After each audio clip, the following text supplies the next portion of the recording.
మనోజవం మారుతతుల్యవేగం జితేంద్రియం బుద్ధిమతాం వరిష్టం వాతాత్మజం వానరయూధముఖ్యం శ్రీరామదూతం శిరసా నమామి. హరి ఓం. పరమేశ్వర స్వరూపమైన సౌకు నమస్కారం. సభాయ సీతాదేవీయుతం వీరం సర్వాభరణభూషితం సీతాపతిం హరిం ధ్యాయేదయోధ్యాకాండముత్తమే. యన్మంగళం సుపర్ణస్య వినతా కల్పయత్పురా అమృతోత్పాదనే దైత్యాన్ ఘ్నతో వజ్రధరస్య యతు. ఎన్నో మంగళాలు పెట్టింది కౌసల్యామాత రామచంద్ర ప్రభువుకి. నాయన యం పాలయసి ధర్మత్వం ధృతేన నియమేన చ సవై రాఘవసార్ధూల ధర్మస్త్వాం అభిరక్షతు. నీకు సకల ధర్మాలు కలుగుగాక. నువ్వు ఏ ధర్మాన్నైతే పట్టుకున్నావో ఆ ధర్మం నిన్ను రక్షించుగాక అని గొప్పదైనటువంటి ఆశీస్సులన్నీ కూడా ఇస్తే, తధాతు దేవ్యాచ కృత ప్రదక్షిణో నిపీడ్యమాతుశ్చరణౌ పునః పునః జగామ సీతా నిలయం మహాయశాః సరాఘవః ప్రజ్వలితః స్వయశ్రియా. అమ్మకి నమస్కారం చేసి ప్రదక్షిణ చేసి కౌసల్యామాతకి అక్కడ నుండి వేగంగా సీతాదేవి యొక్క నిలయానికి బయలుదేరారు స్వామివారు. అభివాద్యతు కౌసల్యాం రామ సంప్రస్థితో వనం కృతస్వాస్త్వయనో మహాత్రా ధర్మిష్ఠే వర్త్మని స్థితః విరాజయన్ రాజసుతో రాజమార్గం నరైర్వృతం హృదయాన్యామమందేవ జనస్య గుణవత్తయా. ఒక్కసారి రామచంద్ర ప్రభు కౌసల్యామాత యొక్క భవనం నుండి బయటికి రాగానే రాజవీధి అంతా కూడా శోభాయమానమైంది. తారుమారైన ఆ విచిత్ర పరిస్థితుల్లో సద్గుణ సంపన్నుడైనటువంటి రామచంద్ర ప్రభువుని చూసి ప్రజల యొక్క హృదయం విచారమైందన్నారు. యవ్వరాజ్య పట్టాభిషేకాన్ని పొందవలసినటువంటి వాడు అరణ్యాలకి వెళ్తున్నాడనేటటువంటి బాధ ప్రజలలో కూడా ఏర్పడి. చూడండి, ఈ విషయం మాత్రం మా అమ్మ సీతమ్మకి ఇంకా తెలియలేదుట. తన ప్రభువు వస్తాడనేటటువంటి ఆతురతతో ఎదురు చూస్తున్నది ఇంటి దగ్గరే. దైవ సేవలన్నీ కూడా చేస్తోంది. ఇలాగ ఉండగా అద సీతా సముత్పత్త్యా వేపమానాచతం పతిం అపశ్యత్ శోకసంతప్తం చింతా వ్యాకులితేంద్రియ. రాముడు వేగంగా ఇంటిలోకి నడుచుకుంటూ రావడాన్ని చూసింది దూరం నుంచే సీతామాత. వ్యాకుల చిత్తయ్యై కంగారుగా వస్తున్నటువంటి తన యొక్క భర్తని చూసి ముఖ కవళికల్ని గమనించిందండి దూరం నుంచే. ఎప్పుడూ ఇంతటి కంగారు మా యొక్క భర్త యందు లేదు, ఇంత చింతామగ్నుడై ఎప్పుడూ కనిపించలేదు.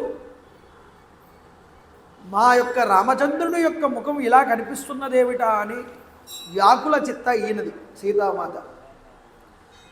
తాహం దృష్ట్వా సహిధర్మాత్మా న శశాక మనోగతం తం శోకం రాఘవ షోడుం తతో నివృతతాం గతః. ధర్మాత్ముడైనటువంటి రామచంద్ర ప్రభు వణికిపోతోంది సీతామాత. రాముడు ఇలా ఎప్పుడూ లేడే, ఇలా కనిపిస్తున్నాడేమిటి? ఆ వణికిపోతున్నటువంటి సీతాదేవిని చూసి తన మనస్సులో ఉన్నటువంటి శోకావేశాన్ని ఆపుకోలేకపోయాడు. భార్య దగ్గర మాత్రం ఆ యొక్క ధీరత్వాన్ని చూపించలేకపోయాడు. తల్లి దగ్గర ధీరుడిగా నిలబడ్డాడు, తండ్రి దగ్గర ధీరుడిగా నిలబడ్డాడు, తమ్ముడి దగ్గర ధీరుడిగా నిలబడ్డాడు. కానీ ఒకేసారి కష్టములనేటటువంటివి మీద పడితే ఆ కష్టములనేటటువంటి వాడు స్థితప్రజ్ఞుడు కాబట్టి నిలదొక్కుకోగలిగాడు. భార్య యందు మాత్రం తాను ఒక చిన్న పిల్లాడిలాగా ప్రవర్తన చేశాడు. ఎందుకు? భార్య శాంతి స్థానము కాబట్టి. ధీరపురుషుడై నలుగురు ఎదుట కూడా తాను ప్రవర్తించవలసినటువంటి ప్రవర్తనని తూచా తప్పకుండా చూపించాడు. కానీ దైవ శాసనాన్ని అనుసరించి వచ్చినటువంటి ఈ యొక్క కర్మ ఫలితములు అనేటటువంటి ఉన్నాయే, అవి మనిషిని ఏదో రకంగా కాస్త ఇబ్బంది పెడతాయి. అది భార్య యందు తన బాధని తీర్చుకున్నట్టండి. బహిర్గతం చేశాడు. వెలవెలబోయింది ముఖం, శరీరం అంతా కూడా చెమట పట్టింది. చేతికందినటువంటి రాజ్యాధికారం చెయ్యజారిపోయినటువంటి విషయాన్ని, తన వనవాసం యొక్క సంగతిని సీతాదేవికి ఎలా చెప్పాలా అని ఆలోచన చేశాడు. మనసులో పరిపరి విధాల మనసు ఆలోచనలోకి వెళ్ళిపోయింది. దుఃఖాన్ని నిగ్రహించుకోలేకపోయాడు. సీతాదేవి అడిగింది, స్వామి, ఈ శుభ సమయంలో ఇలాంటి మీ విచారానికి కారణం ఏమిటయ్యా? మీ ముఖం ఎందుకు అలా ఉంది? విచారంగా ప్రశ్నించిందండి. చెప్పాడు. పట్టాభిషేక సన్నార్థములన్నీ కూడా పూర్తయినవి కదా, ఇలాంటి సమయంలో మీ ముఖం ప్రసన్నతను ఎందుకు నోచుకోవట్లేదు? వివరణమై ఎందుకున్నది? ఇలాంటి స్థితిని నేను ఎన్నడూ మీ ముఖమునందు చూడలేదన్నది సీతామాత. ఇలా పరితాపాన్ని పొంది ఇలాంటి వచనాలు పలుకుతున్న సీతాదేవితో ఇంక చెప్పాక తప్పలేదు. రామచంద్ర ప్రభు చెప్తున్నాడు, సీతే తత్ర భవాంస్తాతః ప్రవ్రాజయతి మహం వనం. సీత, పూజ్యులైనటువంటి తండ్రి గారు నన్ను వనములకు వెళ్ళమని ఆదేశించారన్నాడు. చూడండి, తక్షణ కర్తవ్యాన్ని కూడా ఆయనే మాట్లాడతాడు. ఆశ్చర్యపోతూ వింటుంది సీతామాత. ఓగడ మా అమ్మ కైకేయి మాతకి 2 వరాలు ఇచ్చి ఉన్నాడు మా తండ్రి. ఆ 2 వరాలని ఇప్పుడే కోరుకుంది మా అమ్మ. మా నాన్నగారు ధర్మవర్తనుడై సత్యపాలనా సన్నద్ధుడవ్వాలి అంటే నేను ఆ వరాలని తీర్చివెయ్యాలి. 1 భరతుడికి పట్టాభిషేకం, 2 నేను అరణ్యాలకి 14 సంవత్సరాల పాటు వెళ్ళి నివసించాలి, తాపస వృత్తి గడుపుతూ. ధర్మమనే నెపంతో తన మాటకి కట్టుబడి ఉండేలాగా చేసింది మా తండ్రిని కైకేయి మాత. ఇక రాజుగారి యొక్క ఆజ్ఞను తలదాల్చి నేను నిర్జనారణ్యానికి బయలుదేరుతున్నాను. బయలుదేరుతూ ఒకసారి నిన్ను చూసి వెళ్దామని ఇక్కడికి వచ్చానన్నాడు రామచంద్రప్రభు. చూడండి, నీకు కొన్ని విషయాలు చెప్తాను సీత, అవి తప్పకుండా పాటించు. భరతస్య సమీపేతు నాహం కద్యః కదాచన. భరతుడి దగ్గర ఎప్పుడూ కూడా నువ్వు రాజాజ్ఞని తలదాల్చి నేను వెళ్తున్నాను కాబట్టి భరతుడు రాజు అవుతాడు ఇక్కడ. అప్పుడు నువ్వేం చెయ్యాలి? భరతుడి దగ్గర పదే నా గుణాల గురించి మాట్లాడకూడదు. ఎందుకంటే భరతుడు ఇప్పుడు రాజు కాబట్టి నువ్వేదైనా మాట్లాడితే భరతుడి గురించి మాట్లాడు. నీ భర్తని నేను కదా అని నా గురించి పొగుడుతూ మాట్లాడితే రాజుకి కోపం కలగచ్చు. ఇది రాజుకి ఇష్టం ఉండదు. రాజులకి ఎదుటివారి గురించి వారి ముందు పొగడకూడదు. కాబట్టి నువ్వెప్పుడూ కూడా నా గురించి ఎక్కువగా చెప్పొద్దన్నాడు.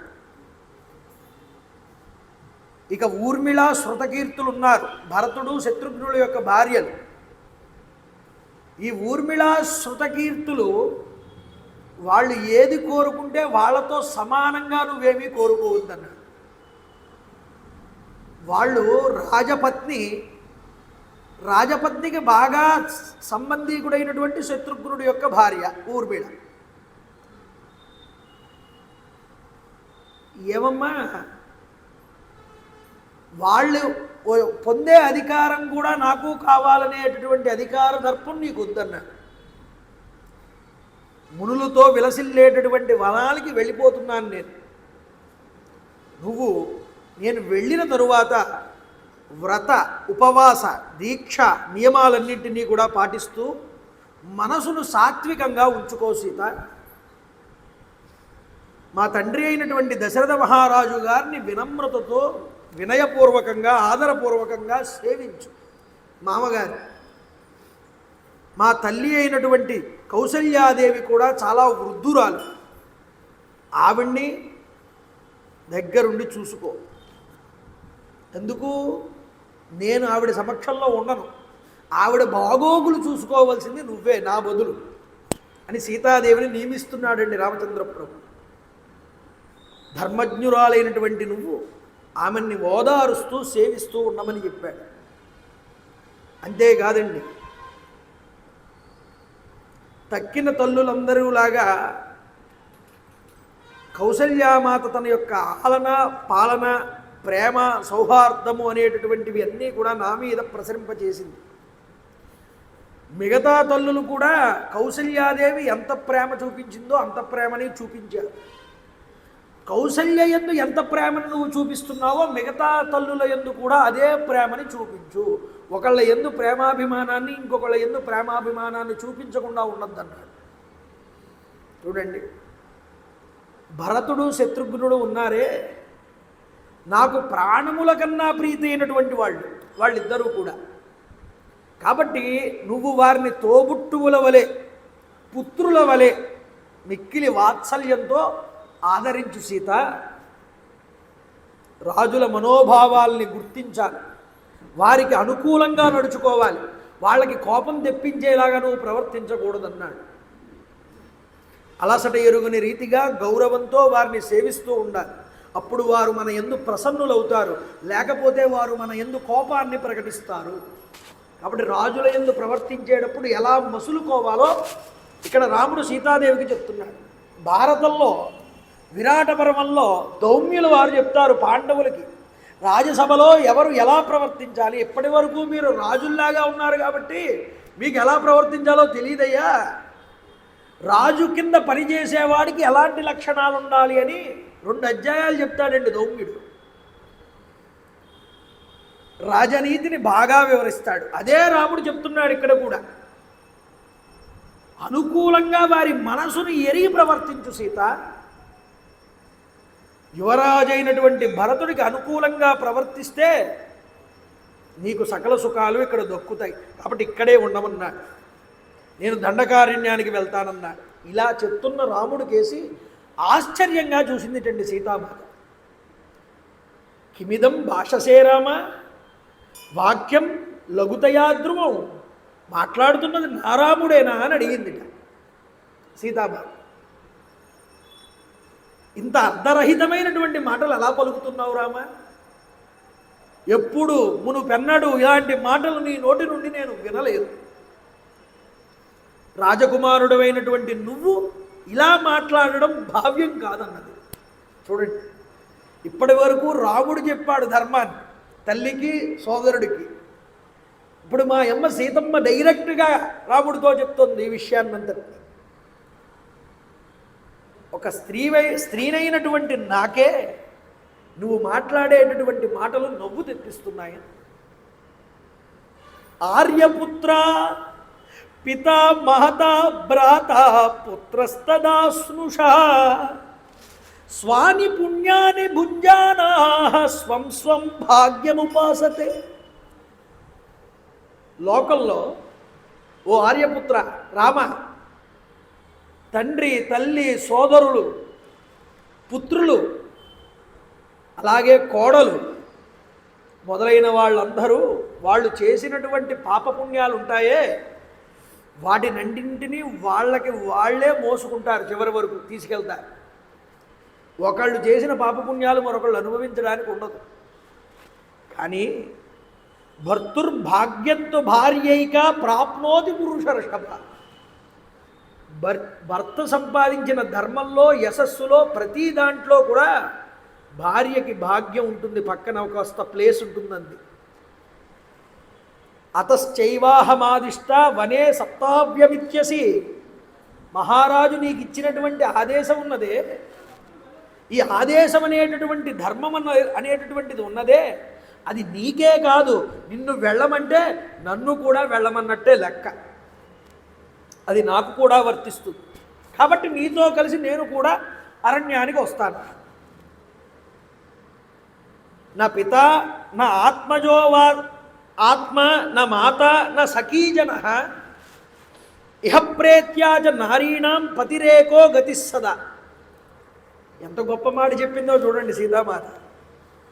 భూలోకంలో కానీ ఊర్ధ్వలోకాల్లో కానీ పరలోకాల్లో కానీ భార్యలకి ఎన్నడూ కూడా భర్తే గతి అని చెప్పి.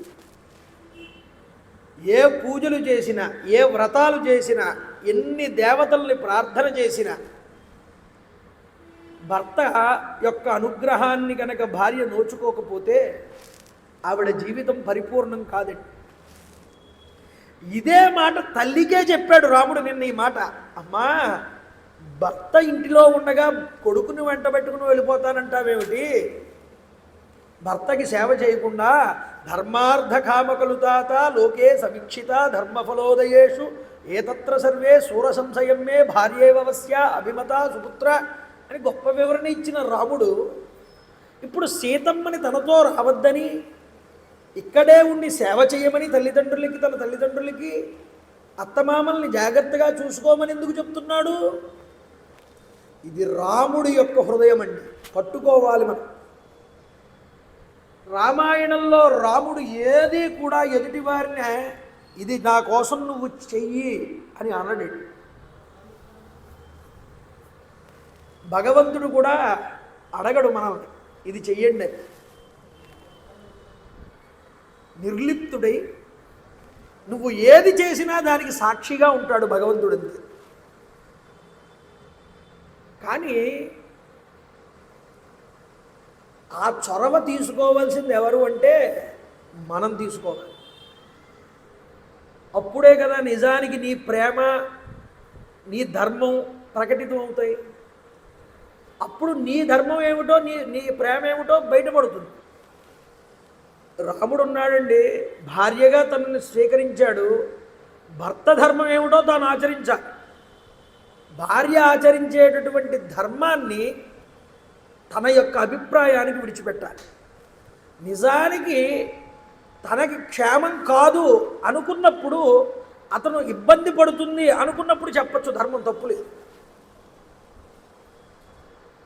నాన్నగారు నన్ను అరణ్యానికి వెళ్ళమన్నారు, సీత నువ్వు కూడా సర్దుకో బట్టలు, నాతో పాటు నువ్వు కూడా అరణ్యానికి రావాలి అని చెప్పే విధానం రాముడి దగ్గర ఉన్నదండి. ఆవిడ మనసులో ఏముందో, మనసు ప్రధానం భగవంతుడికి. బయటికి చేసేటటువంటిది ఏది కూడా ఆయన స్వీకరించడు. మనస్ఫూర్తిగా నువ్వు చేస్తే ప్రార్థన చేస్తే తప్పకుండా మన కోరికను ఆలకిస్తాడండి భగవంతుడు ఎప్పుడూ కూడా. ఇక్కడ అదే సందర్భం కనిపిస్తుంది, చూడాలి మీరందరూ, పట్టుకోవాలి ఈ సంఘటన. రామ ఇహలోకంలో పరలోకంలో భార్యకి భర్తే గతి. తల్లి కానీ, తండ్రి కానీ, కొడుకులు కానీ, బంధువులు కానీ, ఆఖరికి తన శరీరం కూడా తనతో రాదు చనిపోయిన తర్వాత. కానీ తనతో పాటు వచ్చేది ఒకటే ఒకటి తోడుగా. ఏమిటది అంటే తన భార్య మాత్రమే, తన భర్త మాత్రమే. భార్యాభర్తలకి ఆ యొక్క అన్యోన్యత అనేటటువంటిది ఉంది. చూడండి, యదిత్వం ప్రస్థితో దుర్గం వనమధ్యైవ రాఘవ అగ్రతస్తే గమిష్యామి మృద్నంతి కుశకంటకాన్. నీతో పాటు నేను అరణ్యానికి వస్తాను. ఎందుకు వస్తానో తెలుసా? నువ్వు నడుస్తూ ఉంటే అరణ్యాలలో రాళ్ళు, ముళ్ళు, తీగలు అడ్డుగా ఉంటాయి రహదారికి. అక్కడ ఏమి దారులు ఉండవుగా అరణ్యాలలో, కొండలు గుట్టలు ఎక్కి దిగాలి. నీ పాదాలకి ఏమీ గుచ్చుకోకుండా తీవ్రమైనటువంటి ఆ ముళ్ళని, కంటకాలని ముందుగానే నేను వెళ్ళి అవన్నీ శుభ్రపరిచి నీ మార్గాన్ని సుగమం చేస్తాను అన్నది. ఇందులో వ్యంగ్యార్థం చెప్పమంటారా? నీకన్నా ముందు నేను వెళ్తాను లంకకి, ఆ రావణాసురుడు అనేటటువంటి కంటకాన్ని ముందుగానే తొలగించడానికి నేను వెళ్ళి కూర్చుంటాను లంకలో. అందువల్ల వాడికి తపశ్శక్తి కరిగిపోతుంది. ఒక పాతివ్రత్య ధర్మం కలిగినటువంటి స్త్రీని వాడు చూడకూడని చూపులతో చూస్తాడు, మాట్లాడకూడని మాటలు మాట్లాడతాడు. దానివల్ల వాడు సంపాదించుకున్న తపస్సునంతటినీ పోగొట్టుకుంటాడు. మానవుడిగా వచ్చావు కదా, నువ్వు అవతార పురుషుడివి కదా, మానవావతారం కిందే ప్రవర్తించాలి. నువ్వు ఈ యొక్క శక్తులు చూపించడానికి లేదు. మానవుడు ఎలా బాధపడ్డాడో అలా బాధపడతావు. ఇన్ని బాధల్లో కూడా నీకన్నా ముందు నేను వెళ్ళి నీకన్నా ఎక్కువ నేను బాధపడి వాడి తపశ్శక్తిని తగ్గించి వాడిని నీ చేత నిహతుణ్ణి చేసేలాగా నేను ముందుగా ప్రయత్నం చేస్తాను అనే అర్థం స్ఫురిస్తున్నదండి ఇందులో. కాబట్టి నీకన్నా ముందు నడుస్తాను, ఆ కంటకములన్నీ నేను పోగొడతాను అంటోంది సీతామాత. ఈర్ష్యా రోషో బహిష్కృత్య భుక్తశేషామివోదకం. ఈ ఈర్ష్య రోషాలన్నింటినీ విడిచిపెట్టు రామా. రాముడికి ఈర్ష్య ఏమిటండి? రాముడికి రోషం ఏమిటండి? ఆలోచిస్తేట ఈ ఈర్ష్య అంటే అర్థం ఏమిటండి అండి? నాన్నగారు ధర్మాన్ని ఆచరించమన్నారు, ఈ ధర్మం నేనే ఆచరిస్తాను, నీకేమీ ధర్మం ఆచరణలో నీకు భాగం ఇవ్వను అనే ఈర్ష్య నీకు వద్దు రామా, నీ ధర్మంలో నన్ను కూడా పాల్గొనివ్వి అని చెప్పడండి. అంటే ఏమిటి? నిందారకమైనటువంటి స్తుతి చేస్తోంది రాముడు. అంతేకాకుండా రోషము దేనికి? రోషం అంటే ఏమిటి అంటే ఇక్కడ చెప్తున్నారు మరొక మాట, నన్ను కాదని తన వెంట వస్తున్నటువంటి పట్టుబడుతున్నటువంటి సీత యందు కోపం అనేటటువంటిది వద్దు రాముడికి. ఆ రోషం నీకొద్దు. నువ్వు రావద్దంటున్నా నేను వస్తున్నానంటున్నానని ఆ కోపాన్ని నా మీద చూపించొద్దంటు. కాబట్టి ఈ ఈర్ష్యారోషములు అనేటటువంటి వాటిని బహిర్కృత్య భుక్తశేషామివోదకం, ఛేదించమంది, విడిచిపెట్టమంది. దాహబాధ నివారణకై బాటసారి తాను త్రాగవలసినటువంటి జనాల్ని తన వెంటే తీసుకుని వెళ్ళనట్లుగా నీకు సకల ఉపచారాలు చేయడం కోసం నీ వెంట నన్ను తీసుకుని వెళ్ళు. సమస్త సుఖాలకు నిలయమైనటువంటి ఈ రాజభవనాలు ఉన్నాయే, ఈ యొక్క సుఖశాంతులు, స్వర్గాది లోకాలు, ఈ విమానాలు, ఇవేమీ కూడా నాకు ఎటువంటి సంతోషాన్ని ఇవ్వవు రామా. నిజానికి సర్వావస్థగత భర్తు పాదశ్ఛాయ విశిష్యతే. తల్లిదండ్రులు నేర్పినటువంటి గుణములు, నడవడిక స్త్రీకి హృదయమునందు నిలబడతాయండి. బాల్య వివాహాలు అనేటటువంటివి చేసేవారు పూర్వం. బాల్య వివాహాలంటే 8వ సంవత్సరం అష్టదశాత్ భవేత్ కన్యా అని, 8వ సంవత్సరం రాగానే అష్టవర్షాలు భవేత్ కన్యా దానం అనేటటువంటిది అప్పుడు చేయాలి. నిజానికి కన్యా దానం అనేటటువంటిది అప్పుడు చేసేవారు. వెంటనే కాపురానికి పంపేవారు కాదండి. ఈ పిల్ల రజస్వలు అయిన తర్వాత ఆ అమ్మాయి ఏ రజస్వల నక్షత్రంలో అయిందో చూసి భర్తకి కానీ తనకి కానీ ఎటువంటి ఈతి బాధలు లేకుండా ఉండడానికి శాంతి చేయించి ఆ తరువాత ఒక మంచి రోజు చూసి అప్పుడు భర్త దగ్గరికి కాపురానికి పంపించి. మరి 8వ సంవత్సరంలో కన్యాదానం ఎందుకండి అంటే 8వ సంవత్సరంలోనే ఆడపిల్లకి జ్ఞానం అనేటటువంటిది, లోకం అనేటటువంటిది అర్థమవుతూ ఉంటుంది. ఈ అర్థమయ్యే స్థితిలోనే ఆ అమ్మాయికి హృదయమునందు ఒక పురుషుడికి దానం చేసి ఆ పురుషుడే నీ యొక్క జీవితానికి వెలుగు, ఆయనే నీకు దైవము, ఆయనే నీకు మార్గము, ఆయనే నీకు జీవితానికి హేతువు అని స్నాతక వ్రతం పూర్తి చేసుకుని 16 సంవత్సరాలు నిండగానే కుమారుడు 8 సంవత్సరాలు నిండినటువంటి పిల్లని వివాహం చేసుకునేవాడు. ఇది పద్ధతి. తరువాత ఈవిడ పెద్ద అయ్యాక ఓ 8 సంవత్సరాలు అయిన తర్వాత కాపురానికి వచ్చేది. 1000 పడకలు చదివినప్పుడు మీరు చదివితే నాటికలో చెప్తాడు విశ్వనాథ సత్యనారాయణ గారు ఈ మాట. ఎందుకుట అలాగా అంటే చిన్నతనం నుండి ఊహ తెలిసినప్పటి నుంచి తన పతి, తన మార్గము, తన దైవము అంతా తానే అని స్త్రీకి హృదయంలో ముద్ర పడిపోతుంది పురుషుడి మీద. ఎప్పుడూ కూడా తన యందు భావం కలిగి ఎప్పుడూ కూడా తనే నాకు మార్గం అనేటటువంటి ఆలోచన ఉంటుంది. పరపురుషుడి మీదకి దృష్టి వెళ్ళదు ఇంకా. అందుకోసమని బాల్యమునందు 8వ ఏటలోనే కన్యాదానం అనేటటువంటిది చేయమనేవారు. అలా కన్యని దానం చేస్తే దశపూర్వేషాం దశాపరేషాం. అందువల్ల తల్లిదండ్రులు నేర్పిన సంస్కారం ఉన్నదే సీతమ్మకి. ఆ సంస్కారం ఇక్కడ ప్రస్ఫుటంగా కనిపిస్తుంది. అయ్యా, ఈ స్వర్గాది లోకాలు కానీ రాజభవనాలు కానీ ఇందులో నివసించడం కానీ అష్టైశ్వర్య సంపదలతో అంబరంలో హాయిగా సంచరించడం కానీ ఏమీ కూడా నాకు తృప్తినివ్వవు నువ్వు లేకపోతే. పక్కన పతి యొక్క అడుగుజాడల్లో సాగిపోవడమే భార్యకి సుఖప్రదము శుభప్రదము అని, అదే ధర్మసమ్మతము అని కూడా చెప్పింది సీతామాత. అనుశిష్టాస్మి మాత్రాచ పిత్రాచ వివిధాశ్రయం నాస్మి సంప్రతివక్తాన్య వర్తితవ్యం యథామయ. అసలు భర్తతో కూడి ఎలా మసులుకోవాలి, ఎలా ప్రవర్తించాలి అనేటటువంటి విషయాలు నాకు ముందుగానే మా తల్లిదండ్రులు నేర్పారు.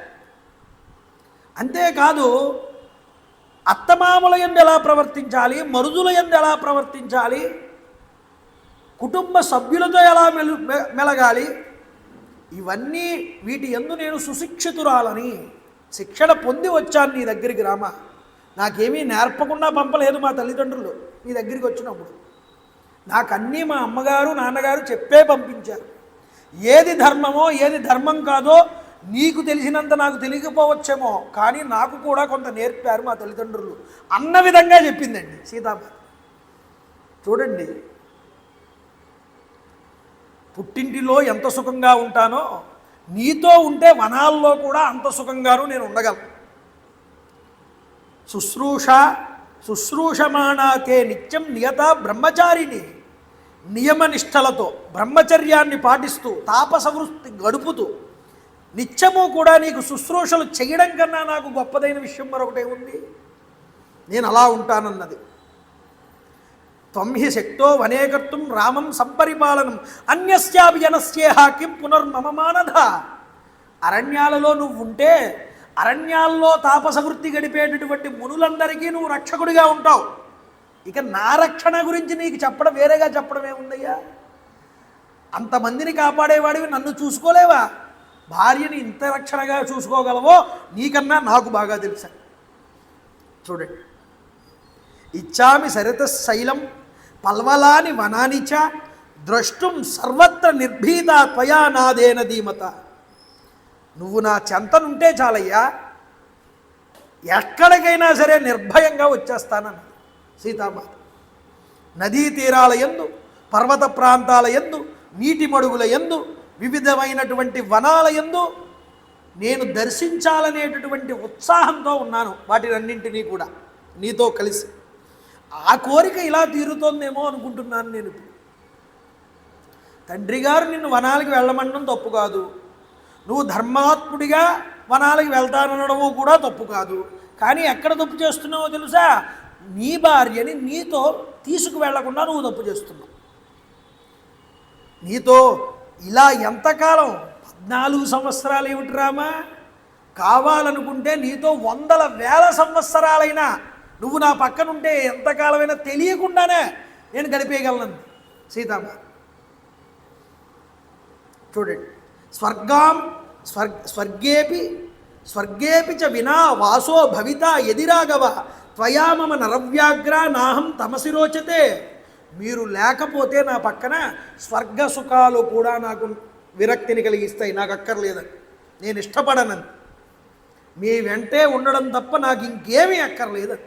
చూడండి ఎంతగా పట్టుబట్టిందో భర్తని. తదా బ్రువాణమపి ధర్మవత్సలో నచస్మ సీతాం నృపరో వినీషతి ఈ విధంగా సీతాదేవి అంటే ఇలాంటి వనవాస కష్టాలకి ఆవిడ్ని గురి చేయడం ఇష్టం లేక రామచంద్ర ప్రభు ఆవిడ్ని తీసుకువెళ్ళడానికి ఇష్టపడలేదు. వద్దన్నట్టు, రావద్దు నువ్వు అన్నట్టు అంటున్నాడు. సీతే యదాత్వాం వక్ష్యామి తథా కార్యం త్వయా అబలే వనే దోషాహి భావో వదతస్థాన్ నిబోధమే. ఓ అబల, బలం లేనిదానా అని అర్థం కాదు అక్కడ. అబల అంటే అర్థం ఏమిటి అంటే ఒకరి చేత ఎప్పుడూ రక్షించబడుతూ ఉండేటటువంటి దానా, ఇది అర్థం. నా రక్షణలో ఉండేటటువంటి దానివి నువ్వు, నీకంటూ స్వతంత్రంగా నిన్ను నువ్వు రక్షించుకునేటటువంటి శక్తి నీకు లేదు. ఎందుకంటే భర్తగా అది నా బాధ్యత. ఓ అబల, నీకు నేను చెప్తున్న మాటలు సరిగ్గా అర్థం కావట్లేదు. ఎందుకంటే వనవాసం అనేటటువంటిది ఏదో ఎక్స్కర్షన్కి వెళ్తున్నట్లుగా కొన్ని రోజులు హాయిగా వెళ్ళి విహరించి చూసి వచ్చేసే విధానం కాదు ఇది. చాలా దుర్భరమైనటువంటిది వనాల్లో సంచరించి నివసించడం అంటే. కాబట్టి చాలా ఇక్కట్లు, కష్టాలు ఎదుర్కోవలసి వస్తుంది. వాటిని నువ్వు గ్రహించలేకపోతున్నావు సీత. మత్తిల్లేటటువంటి సింహాలు, పెద్ద పులులు, క్రూర మృగాలు అవి ఎప్పుడూ మనని చంపడానికి మీద పడుతూ ఉంటాయి. కొన్ని సమయాల్లో కొండ గుహలలో సింహపు గర్జల్ని, ఆర్తనాదాలని నువ్వు వినలేవు. నదులన్నీ కూడా బురదతో ఉంటాయి, మొసళ్లతో నిండి ఉంటాయి. వాటిని మనం దాటవలసి వస్తుంది. అంతేకాదు మదపటేనుగులు అనేటటువంటివి స్వేచ్ఛగా తిరుగుతూ భయాన్ని కల్పిస్తాయి. అరణ్యాలలో దారులు అడ్డంగా తీగలు అల్లుకుని త్రోవల్లో ముళ్ళు కాళ్ళకి గుచ్చుకుని బాధలు కలిగిస్తూ ఉంటాయి. అంతేకాదు అడవి కోళ్ళు అనేటటువంటివి భయంకరంగా కూస్తూ ఉంటాయి. దాహబాధ అనేటటువంటిది ఎక్కువగా ఉంటుంది. మనకి దాహం వేసినప్పుడు నీరు దొరకమంటే అక్కడ దొరకదు, గుర్తుపెట్టుకో. చుక్క నీరు కూడా ఉండదు. పోనీ ఇక్కడ పడుకుందాము అంటే పుష్పపాల్పులు అనేటటువంటివి, పర్యంకములు అనేటటువంటివి, హంసతూలిక తల్పములు అనేటటువంటివి అక్కడ ఉండవు సీత. కటిక నేల మీద పడుకోవాలి, చెట్ల ఆకులనే వేసుకుని కింద పడుకోవాలి. అలాంటి పడుకోవలసినప్పుడు శరీర సౌకమార్యం కలిగినటువంటి నీవు చాలా ఇబ్బందులు పడవలసి వస్తుంది అని చెప్తున్నా. అంతేకాదు షడ్రసోపేతమైనటువంటి భోజనములు ఏవీ కూడా అక్కడ లభించవు. అక్కడ దొరికేటటువంటి కాయ, ఫలాలు, కసరు అన్నీ ఏరుకుని తినాలి. వనవాసం యథాశక్తి ఎంత చేతనైతే అంతా కూడా ఉపవాసాలతోనే గడపవలసి వస్తుంది. ఒక్కొక్కసారి ఆహారం దొరకచ్చు, ఒక్కొక్కసారి దొరకకపోవచ్చు. ఉపవాసాలతో గడుస్తుంది. శిరస్సు మీద శిరోజటాధారణం చేసుకోవాలి, నారచీరలే ధరించాలి. ఇది అక్కడి జీవన విధానం అని చెప్పాడు. దేవతానాం పితॄణాంచ కర్తవ్యం విధిపూర్వకం ప్రాప్తానామధీనాంచ నిత్యసహ ప్రతిపూజనం. దేవతల్ని, పితృదేవతల్ని ఆయా సమయాల్ని అనుసరించి విచ్చేసేటటువంటి అతిథుల్ని కూడా అరణ్యంలో మనం ఉండి వాళ్ళని సేవిస్తూ పూజిస్తూ ఉండాలి. అంతేకాదు నియమపూర్వకంగా స్నాన సంధ్యావందనాది అనుష్ఠానాలు పూర్తి చేసుకుంటూ ఉండాలి ఆ ప్రదేశాలలో. వనవాస క్లేశాలతో ఇది చాలా దుర్భరమైనటువంటిది సుమా అన్నట్లుగా చెప్తున్నాడు సీతామాత. మహాత్ముడైనటువంటి రామచంద్ర ప్రభు ఇలా వనవాస క్లేశాలన్నీ కూడా వివరిస్తూ ఉంటే సీతమ్మకి ఒక మాట మాత్రం అర్థమైంది రాముడి యొక్క మాటల్లో. ఈయన నన్ను అరణ్యాలకి తీసుకువెళ్ళడానికి ఇష్టపడట్లేదు, ఇది మాత్రం నిశ్చయం అనుకుందావిడ. అనుకుని అంటోంది, ఏ త్వయా కీర్తితా దోష వనేవస్తావ్యతాం ప్రతి గుణా నిత్యేవతాన్ విద్ది తవ స్నేహ పురస్కృత. నాథ రామ, ఇంతవరకు కూడా మీరు వనవాసంలో వచ్చేటటువంటి ఇబ్బందుల గురించి, కష్టాల గురించి చాలా రకాలుగా చెప్పారు, నిజమే. కానీ ఒక్కటి చెప్పమంటారా? ఇక్కడ ఇన్ని హంసతూలికా కల్పాలు ఉన్నా, ఇన్ని సుఖాలున్నా, ఇన్ని భోగాలు ఉన్నా ఇక్కడ రాముడు ఉన్నాడు కదా స్వామి. హంసధూలికా తల్పం కన్నా గొప్పదైనటువంటి మీ భుజదండాల్ని ఆశ్రయం చేసుకుని నిద్రిస్తే నాకు అంతకన్నా సుఖం ఏముందని అడిగింది సీతామాత. చూడండి, ఎలాంటి సుఖాలైనా ఎలాంటి కష్టాలైనా మీరు పక్కన ఉంటే నాకు చాలు. ఎలాంటి కష్టాలైనా సరే సులభంగా అధిగమించగలను నా పక్కన ఉంటే మీరు. లేకపోతే ఎన్ని సుఖాలున్నా మీరు పక్కన లేకపోతే నేను జీవించి ఉండలేను అన్నది. త్వయాచ సహగంతవ్యం మయా గురు జనాజ్ఞయ తద్వియోగేన ఏ రామ త్యక్తవ్య విహజీవితం. మా తండ్రి జనకుడు కన్యాదానం చేసినప్పుడు నన్ను మీకు ఇస్తూ సహధర్మచరీతవా అన్నాడు. సహధర్మచారిని అవుతుంది ఈ సీత నీకు అన్నాడు. కాబట్టి మీతో కలిసి చరించడానికి వనాలకి రావడానికి నేను సకల అర్హతల్ని కలిగి ఉన్నటువంటి దాన్ని. ఎందుకు సహధర్మచరీతవా అంటే కేవలం నువ్వు చేసే పుణ్యకార్యాల్లోనే పాల్పంచుకోవడం కాదు. నువ్వు కష్టాల్లో ఉంటే కష్టం, నువ్వు సుఖాల్లో ఉంటే సుఖం, అన్నింటికి ఈవిడ నీతో తోడుగా ఉంటుందని చెప్పాడు మా తండ్రి దానం చేసినప్పుడు. ఆ విషయాన్ని గుర్తుపెట్టుకోరామా నువ్వు. అంతేకాదు ఆలు మగల్ని ఎవరూ కూడా విడదీయరాదు అని చెప్తారే. దశరథ మహారాజు గారు వనవాసానికి నీకు ఇచ్చినటువంటి ఆదేశం నాకు కూడా వర్తిస్తుంది. అంటే నిన్ను ఒక్కడిని వెళ్ళమంటే నువ్వు వెళ్ళిపోవడం కాదు, నీతో పాటు నన్ను కూడా ఆ ధర్మమునందు పాలు పంచుకోనివ్వాలి. లేకపోతే నిన్ను విడిచి దూరంగా ఉండవలసి వస్తే దానికన్నా నేను నా జీవితాన్ని విడిచిపెట్టేయడమే సుఖమను అంటూ మీ రక్షణలో మీ చెంత ఉండగా మహాశక్తి సంపన్నుడు దేవతలకి ప్రభువు అయిన దేవేంద్రుడు కూడా నన్ను ముట్టుకోవడానికి సాహసించలేడు. అంతటి నీ రక్షణ నాకు ధైర్యం. కాబట్టి నువ్వు నా దగ్గర ఉండగా ఎవరు మాత్రం నన్ను ఇబ్బంది పెట్టడానికి ప్రయత్నిస్తారు స్వామి. నువ్వు దూరంగా ఉంటేనే నేను జీవించడం చాలా దుర్భరమంది, అసఖ్యమంది. నువ్వు చేస్తున్న హితబోధలు ఇంకా నాకు చాలు అని చెప్పి మరొక్క మాట చెప్తాను విను, నీకు ఇంకా నమ్మకం కావాలంటే. అదచాపి మహాప్రాజ్ఞ బ్రాహ్మణానాం మయా శృతం పురా పితృగృహే సత్యం వాస్తవ్యం కిలమే వనే. పూర్వం మా తండ్రి గారి ఇంటిలో నేను ఉన్నప్పుడు దైవజ్ఞులు జ్యోతిష్యులు వచ్చారు మా ఇంటికి, నా జాతకం చూశారు. జాతకం చూసినప్పుడు వాళ్ళు ఏం చెప్పారో తెలుసా? ఈ పిల్లకి వనవాసం చేసేటటువంటి యోగము ఉన్నది, అరణ్యవాసం చేస్తుంది ఈ పిల్ల అని స్పష్టంగా చెప్పారు. అది చెప్పినప్పుడు నేను అక్కడే ఉన్నాను. అంతేకాదు మరొక్క మాట చెప్తాను విను. సాముద్రిక శాస్త్రజ్ఞులు వచ్చారు ఒకసారి మా ఇంటికి. శరీరం యొక్క చేతుల్ని కాళ్ళని అవయవ సౌష్ఠవాన్ని చూసి సాముద్రికంగా చేతిలో ఉన్న రేఖల్ని కాళ్ళలో ఉన్న రేఖల్ని చూసి చెప్తారు. వాళ్ళన్నారు, లక్షణీభ్యో ద్విజాతిభ్య శ్రుత్వాహం వచనం పురా వనవాస కృతోత్పాహ నిత్యమేవ మహాబల. ఈమె వనవాస జీవితానికి ఉత్సాహం చూపిస్తుంది అని కూడా చెప్పారు వాళ్ళు.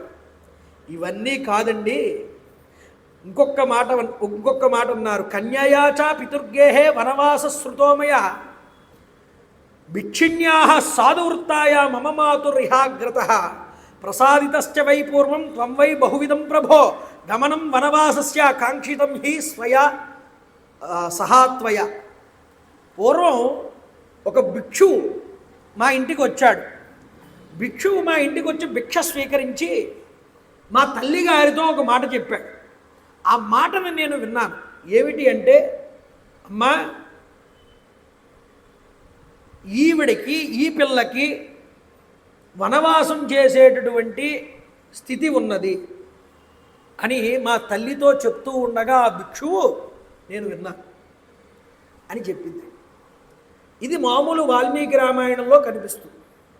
కానీ ఆధ్యాత్మ రామాయణంలో అమ్మవారు మాట ఏమంది అంటే అండి, అన్యత్ కించిత్ ప్రవక్ష్యామి శ్రుత్వా మాం నయకాననం రామాయణాని బహుశః శృతాని బహుభిర్ద్విజై సీతాం వినావనం రామోగతః కిం కిం కత్రచిత్ వద అతస్త్వయా గమిష్యామి సర్వదా త్వత్సహాయిని.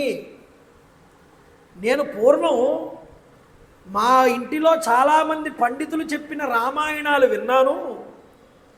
ఆ విన్న ప్రతి రామాయణంలో కూడా రాముడు అరణ్యాలకు వెళ్తే రాముడితో పాటు సీత కూడా వెళ్ళింది. మరి ఇప్పుడు నువ్వు అరణ్యాలకు వెళ్తూ నన్నెందుకు తీసుకెళ్ళట్లేదో చెప్పాను. అంటే ఏమిటండి అర్థం? ఎన్నో రామాయణాలు జరిగాయి. ప్రతికల్పం భవేద్ రామ రావణశ్చ తథైవతు. ప్రతి కల్పానికి బ్రహ్మగారు ఒక రామావతారాన్ని సృష్టించాటండి భూమి మీద. ఎందుకు? కల్పకల్పాలలో కూడా ప్రతి మానవుడు రాముణ్ణి చూసి ఆదర్శంగా నడుచుకుంటాడు అని. ఈ శ్వేతవరాహ కల్పంలో వచ్చినటువంటి రామావతారం గురించి మనం చెప్పుకుంటున్నాం. ఈ శ్వేతవరాహ కల్పంలో వచ్చిన రామావతారం కన్నా ముందు జరిగిన కల్పాలలో చాలా రామాయణాలు జరిగాయి. ఆ కథలన్నీ నేను ఋషుల ద్వారా విన్నాను. అందులో ఏ రామాయణంలో అయినా రాముడి వెంట సీత వెళ్ళిందే కానీ వెళ్లకుండా లేదు. ఇప్పుడు నీ వెంట నన్నెందుకు తీసుకెళ్ళవు అని అడిగింది. ఎక్కడ కాదు, వాల్మీకి రామాయణంలో కాదు, ఆధ్యాత్మ రామాయణంలో. కాబట్టి నువ్వు నన్ను ఎందుకు తీసుకెళ్ళవు? వాల్మీకి గుర్తుపెట్టుకోండి, రామాయణాన్ని ఇతిహాసంగా రాశాడు. పురాణము యొక్క శైలి వేరు, ఇతిహాసం యొక్క శైలి వేరు. కావ్యం ఇది. కావ్యానికి ఉండే లక్షణం ఏమిటి అంటే ఉపాసనల గురించి, మహాత్మ్యముల గురించి, ఆరాధనల గురించి, క్షేత్ర విశేషాల గురించి ఎక్కువగా చెప్పరండి ఇతిహాసాల్లో. ఇతిహాసాల్లో చెప్పేదంతా ఎలా చెప్తారంటే అక్కడ తాను చేసినటువంటి పనిని మాత్రమే వివరిస్తారు. వ్యంగ్యంగా, అందులో ఉన్న వ్యంగ్యంగా మనం అర్థం కనుక తీసుకుంటే అందులో దైవత్వం కనిపిస్తుంది మనకు. అంతే కావ్య లక్షణం, అంతే. పురాణం లక్షణం ఏమిటో చెప్పమంటారా? పురాణం దగ్గరికి వచ్చేటప్పటికి మనకి ఎలా వివరిస్తారంటే క్షేత్రం, అక్కడ ఓ ప్రదేశానికి వెళ్తే దాని మహత్యం ఏమిటో చెప్తారు. అక్కడ ఏ దేవతను ఉపాసన చేశారో చెప్తారు. అక్కడ ఎంత మహాత్యం ఉంటుందో చెప్తారు. అక్కడ ఏ దేవతని ఎలా ఉపాసన చేయాలో చెప్తారు. ఇవన్నీ పురాణంలో కనిపిస్తాయి మనకి. అందుకనే రామాయణంలో చెప్పబడినటువంటి విషయాలు పురాణాలలో మనకి చూపిస్తారు. అందుకనే మీరు చూడండి, రామనామాన్ని ఉపాసన చేసే పద్ధతిని కూడా వాల్మీకి మనకి ఎక్కడా చూపించలేదు రామాయణం. ఎందుకు? పైకి మాత్రం రాముడి కథ మానవుడి కథ కింద నడుస్తూ వెళ్ళిపోతూ ఉంటుంది అలాగా. కానీ వ్యంగ్యంగా రాముణ్ణి భగవంతుడిగా కీర్తిస్తూనే కనిపించాడు. వ్యంగ్యాన్ని మానవుడు అర్థం చేసుకోలేడు, యోగులు అర్థం చేసుకోగలరు. యోగులకి కావాలి రాముడు పరబ్రహ్మ వస్తువు కింద. మానవుడికి ఏం కావాలి? మానవుడికి రాముడు మానవుడిగానే కావాలి. అందుకంటే మనం మానవ ధర్మాన్ని ఆచరించాలి. కాబట్టి మానవుడిగా ఇవ్వవలసిన సంపదనంతటినీ కావ్య రూపంలో మనకు అందించాడు. అందులోనూ బ్రహ్మగారు దీన్ని కావ్య రూపంలోనే రాయమన్నారు కాబట్టి కావ్యంగానే చెప్పాడు. సేతువు దగ్గర శివలింగ ప్రతిష్ఠ చేశాడు రామచంద్ర ప్రభు. దాన్ని కూడా చూపించడండి వాల్మీకి. ఒక మాట చెప్పి విడిచిపెట్టాడు. అత్ర పూర్వం మహాదేవ ప్రసాదమకరోత్ ప్రభు అన్నాడు. ఇక్కడ నన్ను పరమేశ్వరుడు అనుగ్రహించాడు అని. అంతేగాని నేను శివలింగ ప్రతిష్ఠ చేశాను, సేతు నిర్మాణం కోసం ముందుగా పరమేశ్వరుని ఆరాధన చేశాను, ఇక్కడ ఆగాలి, పూజించాలి, ఈ మాటలేమి రామాయణంలో కనిపించవు. కానీ కూర్మ పురాణంలో ఈ విషయాన్ని చెప్తాడు. అది పురాణం కాబట్టి పురాణంలో ఎక్కడ క్షేత్ర మహాత్యాన్ని, అక్కడ స్థాపనా విశేషాన్ని అన్నింటినీ కూడా చెప్తారు. ఇది అర్థం చేసుకోకుండా వాల్మీకి చెప్పలేదు, పురాణాల్లో కల్పించారు అని హేతువాదులు బయలుదేరతారు. పురాణ శైలి వేరు, ప్రవచనం, ఈ కావ్యం చెప్పే విధానం వేరు. వాల్మీకి కావ్యంగా చూపించాడు, వ్యాసుడు అందులో ఉండే నిగూఢ రహస్యాల్ని, దాని వెనక ఉన్న మర్మాల్ని పురాణం ద్వారా తేటతెల్లం చేశాడు. అందుకనే పురాణాల్ని సమన్వయం చేసుకుంటూ రామాయణాన్ని వినాలి మనం, లేకపోతే కొన్ని అర్థం కావాలి. అదవుతుందా? అందుకనే ఈ మాట చెప్పాను. సీతాదేవి ఇది వరకు ఎన్నో రామాయణాలు విన్నది, ఆ రామాయణాల్లో ఇలా అడిగింది రాముణ్ణి అని. ఇది వాల్మీకి చెప్పకపోయినా పురాణాంతర్గతంగా ఉన్నది కాబట్టి చెప్తున్నా. భవిష్యోత్తర పురాణంలో ఆధ్యాత్మ రామాయణం అనే గ్రంథం ఉన్నది, అందులో ఇది వివరించబడింది వ్యాసుడి ద్వారా. అయ్యా అంతేకాదు, శుద్ధాత్మన్ ప్రేమభావాద్భి భవిష్యామి వికల్మష భర్తారం అనుగచ్చంతి భర్తాహి మమ దైవతం. ప్రేమాదరాలతో నిన్ను చూసుకున్నాను, అనుసరించాను, సేవిస్తాను. ఇలా చేయడం వల్ల నా దోషాలన్నీ తొలుగుతాయ్యా రామ, పవిత్రురాలను అవుతాను. ఎందుకంటే భార్యకి పతి కన్నా ప్రత్యక్ష దైవం మరొకడు లేరు. నిన్న రాముడు చెప్పాడు, అమ్మా నీకు, నాకు, సోదరుడికి, సీతకి, ఎవరికైనా సరే ప్రభు ఎవరు? తండ్రే. మనందరినీ శాసించగలిగిన వాడెవడు? తండ్రే. ఇక్కడ పుత్రభావంతో చెప్పాడు. ఇక్కడ సీతమ్మ దానిని తాను భార్య స్థానంలో ఉండి భర్తృస్థానంలో ఉండవలసిన ధర్మాన్ని ఏమిటో చూపిస్తూ, బాంధవ్యాల మధ్య ఉండవలసిన ధర్మాలు ఎలా ఉండాలో రామాయణం మనకి కళ్ళకి గట్టినట్టు చూపిస్తుంది. సమాజం విషయం పక్కన పెట్టండి కాసేపు. నీ కుటుంబంలోనే నీ బంధువులతో నీకు ఎలా మెలగాలో తెలియకపోతే సమాజంతో ఎలా వెలుగుతావు? నీ భార్యతో నువ్వు ఎలా ఉండాలి, నీ తండ్రితో నువ్వు ఎలా మెసులుకోవాలి, నీ తల్లి యందు నువ్వు ఏ ఆదరణ బుద్ధి చూపించాలి, సోదరుల్ని ఎలా ప్రేమించాలి, ఎలా దగ్గరికి తీసుకోవాలి, స్నేహితుల్ని ఎలా పొందాలి, ఇవన్నీ ముందు నీకు రామాయణం నేర్పుతుంది. నాయన స్వామి మహానుభావ, పూర్వం స్మృతులలో చెప్పారు, వేదాలలో ఏవని? ఇహలోకే చ పితృభిః యా స్త్రీయస్య మహామతే అద్భిర్దత్తా స్వధర్మేణ ప్రేత్యభావేపి తస్య సా. తల్లిదండ్రులు నన్ను నీకు కన్యాదానం చేస్తూ, ఏ పురుషుడికైనా కన్యాదానం చేసేటప్పుడు జలాలు వదులుతారు, నీటిని ఆ చేతిలోకి వదులుతూ, ఏ వర్ణధర్మానికి సంబంధించిన వారైనా సరే వధువుని అప్పగించేటప్పుడు పురుషుడికి, ఆ పురుషుడితో చెప్తారుట, ఈ పిల్ల ఈ లోకమునందే కాదు, ఈ పిల్ల నీకు పరలోకముల యందు కూడా తోడుగా ఉంటుంది అని.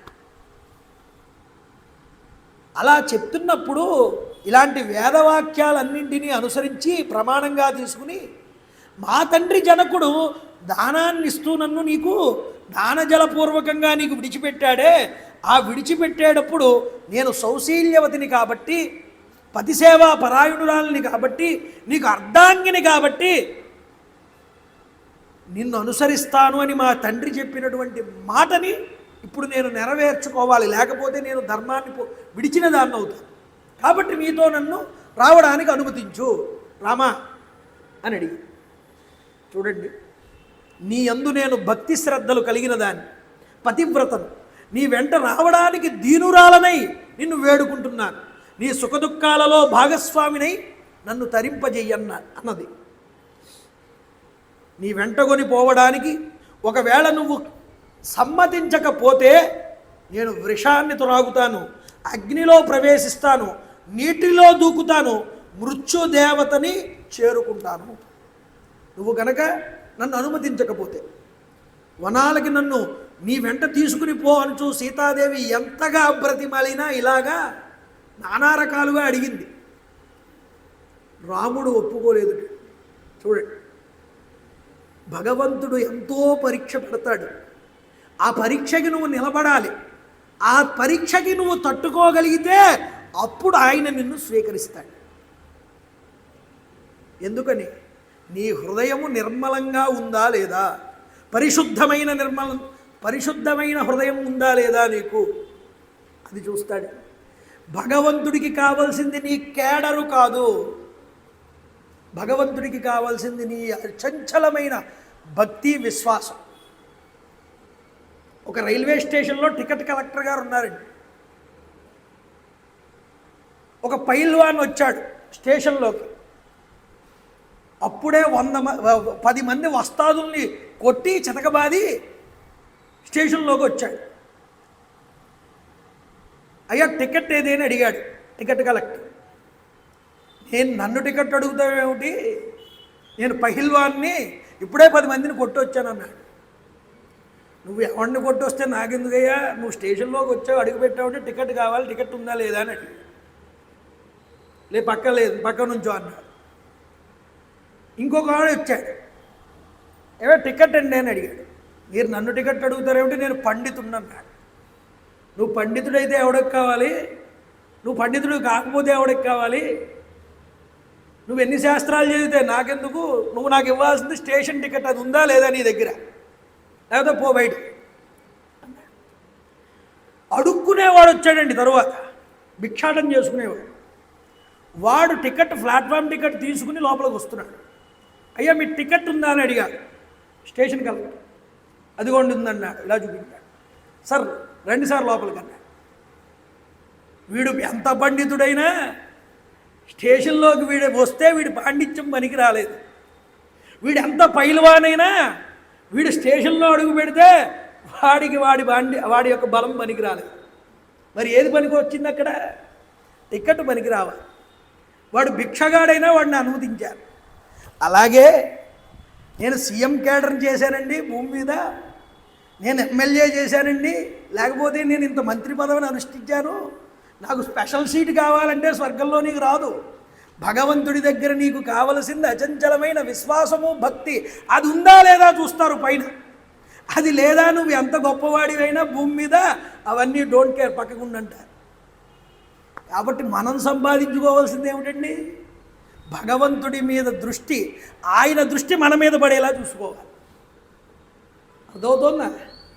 ఇది సీతమ్మ తల్లి ప్రయత్నం చేస్తోంది రాముడి దగ్గర.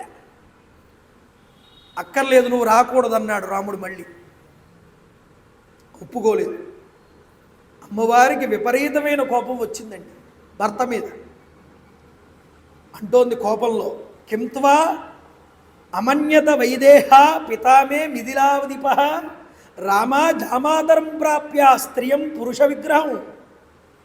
తీరా చూస్తూ ఉంటే మా నాన్నగారు నన్ను పురుష రూపంలో ఉన్నటువంటి ఒక స్త్రీకిచ్చి వివాహం చేశాడేమోనని డౌట్గా ఉంది. అది చూడండి, కోపంలో ఉద్వేగంలో నన్ను తీసుకువెళ్ళట్లేదు భర్త అనేటటువంటి కోపంలో వదిలినటువంటి మాట.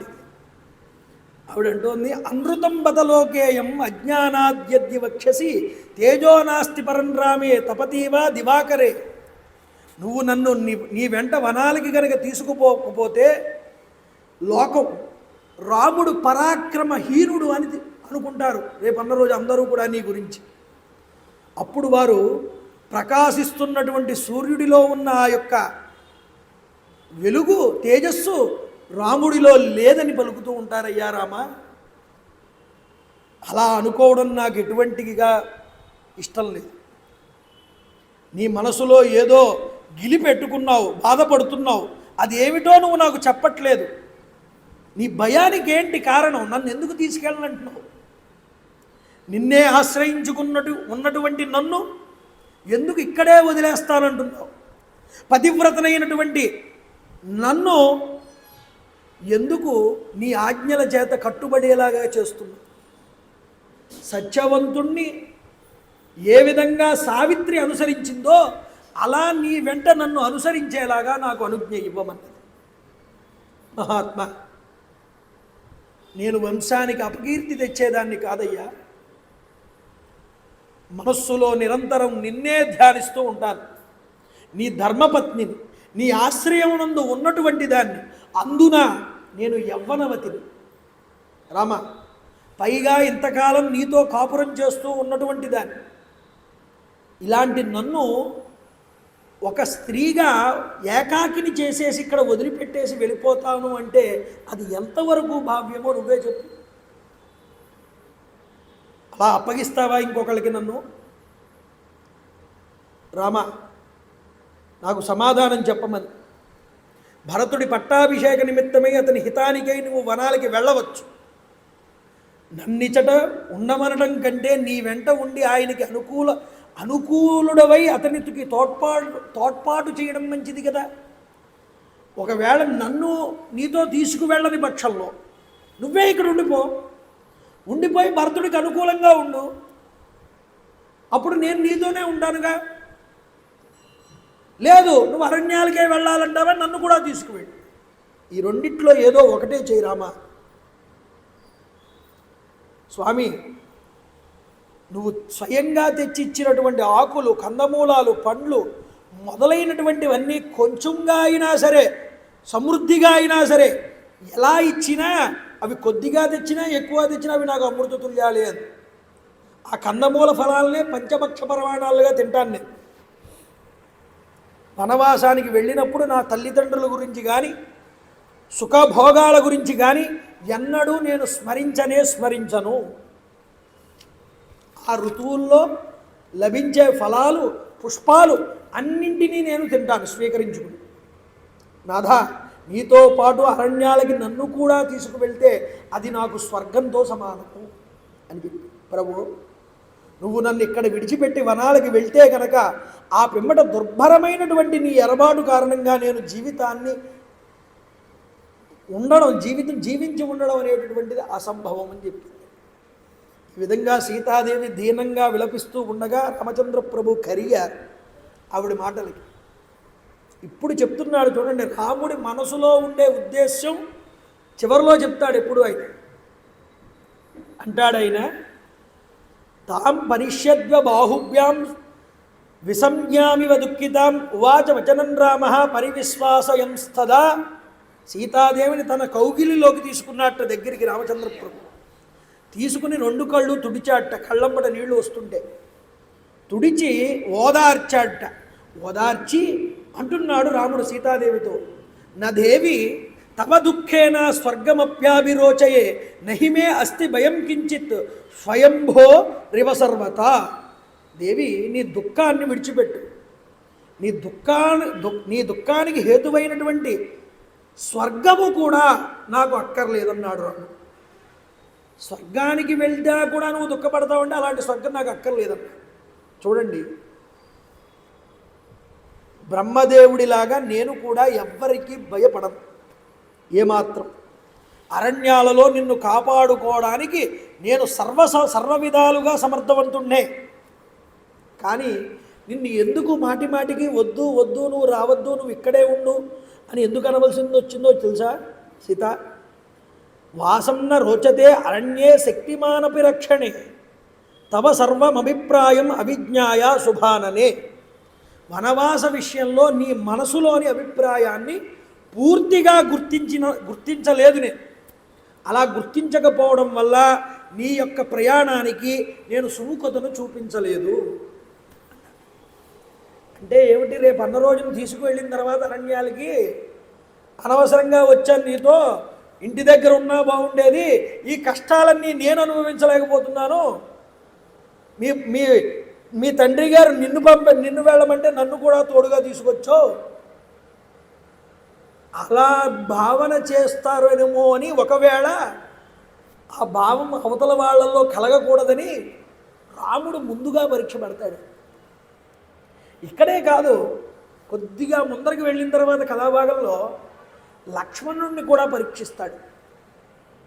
వద్దు లక్ష్మణ, నాతో ఉండద్దు, నువ్వు తల్లిని చూసుకునే వాళ్ళు ఎవరూ లేరు, కైకేయి చాలా మోసం చేసింది, ఏమో ఆవిడ ప్రాణాలకు కూడా ముప్పు ఉండొచ్చు కౌసల్యాదేవికి, వెళ్ళిపోను ఇక్కడి నుంచి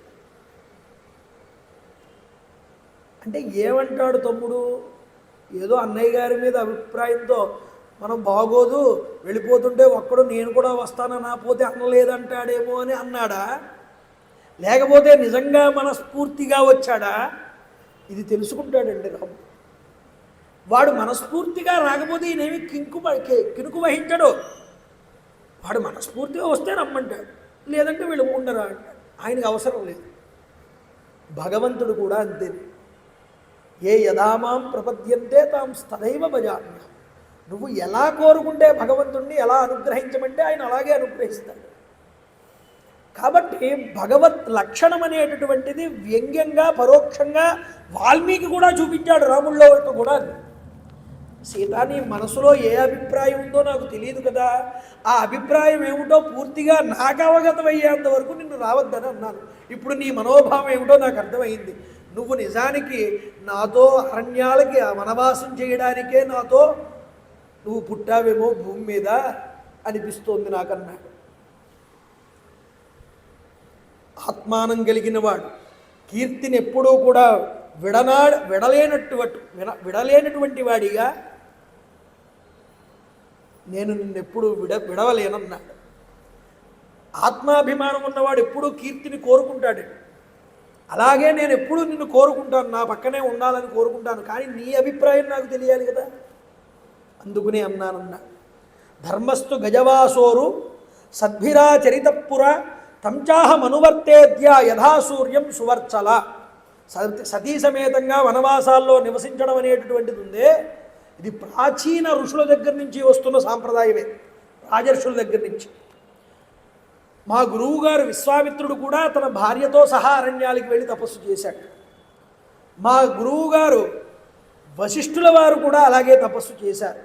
రాజర్షులైనటువంటి వారు కూడా, రుచీకుడు మొదలైనటువంటి వారు, గాది మొదలైనటువంటి వారు కూడా అలా తపస్సు చేశారు. సగర చక్రవర్తి కూడా అలా తపస్సు చేసిన వాడే. ఇలా ఎంతోమంది రాజర్షులు మహర్షులు పత్ని సమేతంగా అరణ్యాల్లో తపస్సు చేయడం ప్రాచీనంగా వస్తున్నటువంటి సాంప్రదాయం. ఇది ధర్మమే. ఈ ధర్మాన్ని మన ఇద్దరం కలిసి అనుసరిద్దామన్నాడు. జానకి, మా తండ్రి యొక్క సత్యవాక్య పరిపాలనమే నన్ను అరణ్యాలకి ఈరోజు పంపిస్తున్నది, కాబట్టి నేను తప్పకుండా వెళ్ళాలి. సీత, తల్లిదండ్రులకు విధేయుడనై వారి ఆజ్ఞల్ని పాటించడం అనేటటువంటిది ఉందే, అది నా ధర్మం అన్నాడు. అందుకోసం నా బొందిలో ప్రాణాలు ఉన్నంత వరకు ఆ ధర్మాన్ని నేను అతిక్రమించను. అందుకోసం నేను ఎందుకు అంత ధర్మంగా నిలబడ్డాను అంటే నా తండ్రి కోసమే, ఆయన యొక్క వాక్య పరిపాలన కోసమే అన్నాడు. మరొక్క చొక్కనైన మాట అంటాడండి ఇక్కడ రాముడు. ఆస్వాదీనాం కథం దైవం ప్రకారై అభిరాధ్యతే స్వాధీనం సమతిక్రమ్య మాతరం పితరం గురు అని చెప్పాడు.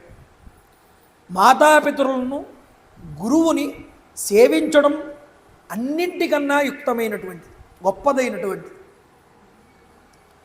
అలా కనుక చేయడం వల్ల భగవంతుడు కూడా మన యందు ప్రసన్నుడవుతాడన్నాడు.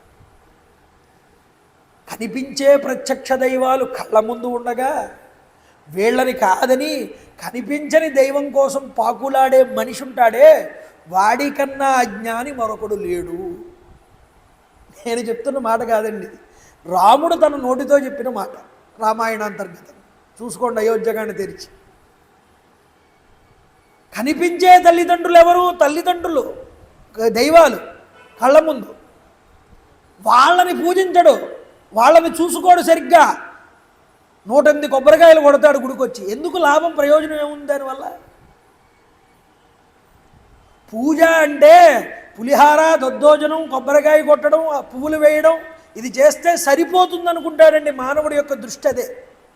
అది కాదు అసలైన పూజ. అసలైన పూజ ఏమిటి అంటే రాముడు ఆదర్శంగా చెప్పిన మార్గాన్ని పట్టుకుని అనుసరించేవాడు ఉంటాడే, అసలైన పూజ వాడిది. అది చేయమంటే చేయడండి మానవుడు, వాడి చేత కాదు అది. ఒరే కొబ్బరికాయ కొట్టు, దద్దోజనం నైవేద్యం పెట్టు, పువ్వులు వేయి, పత్రి వేయి అంటే అది చాలా సులువుగా ఉంటుంది మానవుడికి. ఇంకా అది చేసేసి బయటకు వస్తే మన పనులు మనవే. 1001 కొబ్బరికాయ కొట్టినవాడు గుళ్ళో జనాల కడుపులు కొట్టట్లేదండి బయటికి వెళ్ళి. ఇక్కడ ఇన్ని కొట్టి కొబ్బరికాయలు అక్కడ కడుపులు కొడితే దైవం స్వీకరిస్తాడా దాన్ని? ఆలోచించాలి. మినిమం ఆలోచన విధానం మైండ్కు ఉండాలి. ఒరే, నువ్వు ఏ ధర్మం ఆచరిస్తున్నావు? శ్రీకృష్ణ పరమాత్మ చెప్తాడు, కర్మయోగి అంటే ఏమిటో భగవద్గీతలో. నువ్వు భగవంతుణ్ణి ఏ సుఖాలైతే కోరుకుంటున్నావో అదే సుఖాలు ఎదుటివాడు కూడా కోరుకుంటాడా లేదా? నువ్వు భగవంతుణ్ణి కోరుకున్న సుఖాలు నువ్వు ఎదుటివాడికి ఇవ్వగలిగితే అసలైన కర్మయోగివి నువ్వే. ఇది శ్రీకృష్ణ పరమాత్మ చెప్పాడు భగవద్గీత. అంటే అతడు నీతోనే సమానం. అతనులో ఉన్నది పరమాత్మే, నీలో ఉన్నది పరమాత్మే. అలా నువ్వు నీ సుఖాలని ఎదుటివాడికి కూడా పంచగలిగిన రోజు వస్తుందే, అప్పుడు నువ్వు నిజంగా కర్మయోగి అవుతావయ్యా. కాబట్టి ప్రారబ్ధం అనేటటువంటిది ఒకటి ఉంటుంది మనిషికి, ఎక్కడైనా సరే గుర్తుపెట్టుకో. ఈ ప్రారబ్ధాన్ని అనుసరించి నడుపుతాడు భగవంతుడు. కాలం ముందరికి నడుపుతుంది మనిషిని. వాడి చేత అన్ని తప్పులు చేయిస్తూ.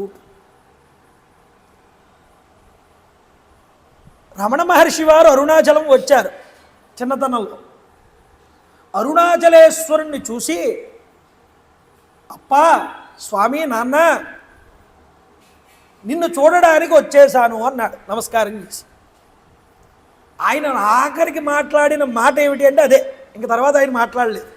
యోగి ఎప్పుడో కానీ మాట్లాడాల్సిన సమయం వస్తే ఒక మాట రెండు మాటలు మాట్లాడేవారు. అసలు చివరగా ఆయన మాట్లాడిన మాట ఏమిటంటే, ఆ యోగి కింద మారక ముందు ఆ అరుణాచలేశ్వరుని చూసి మాట్లాడిన మాట ఒక్కటే.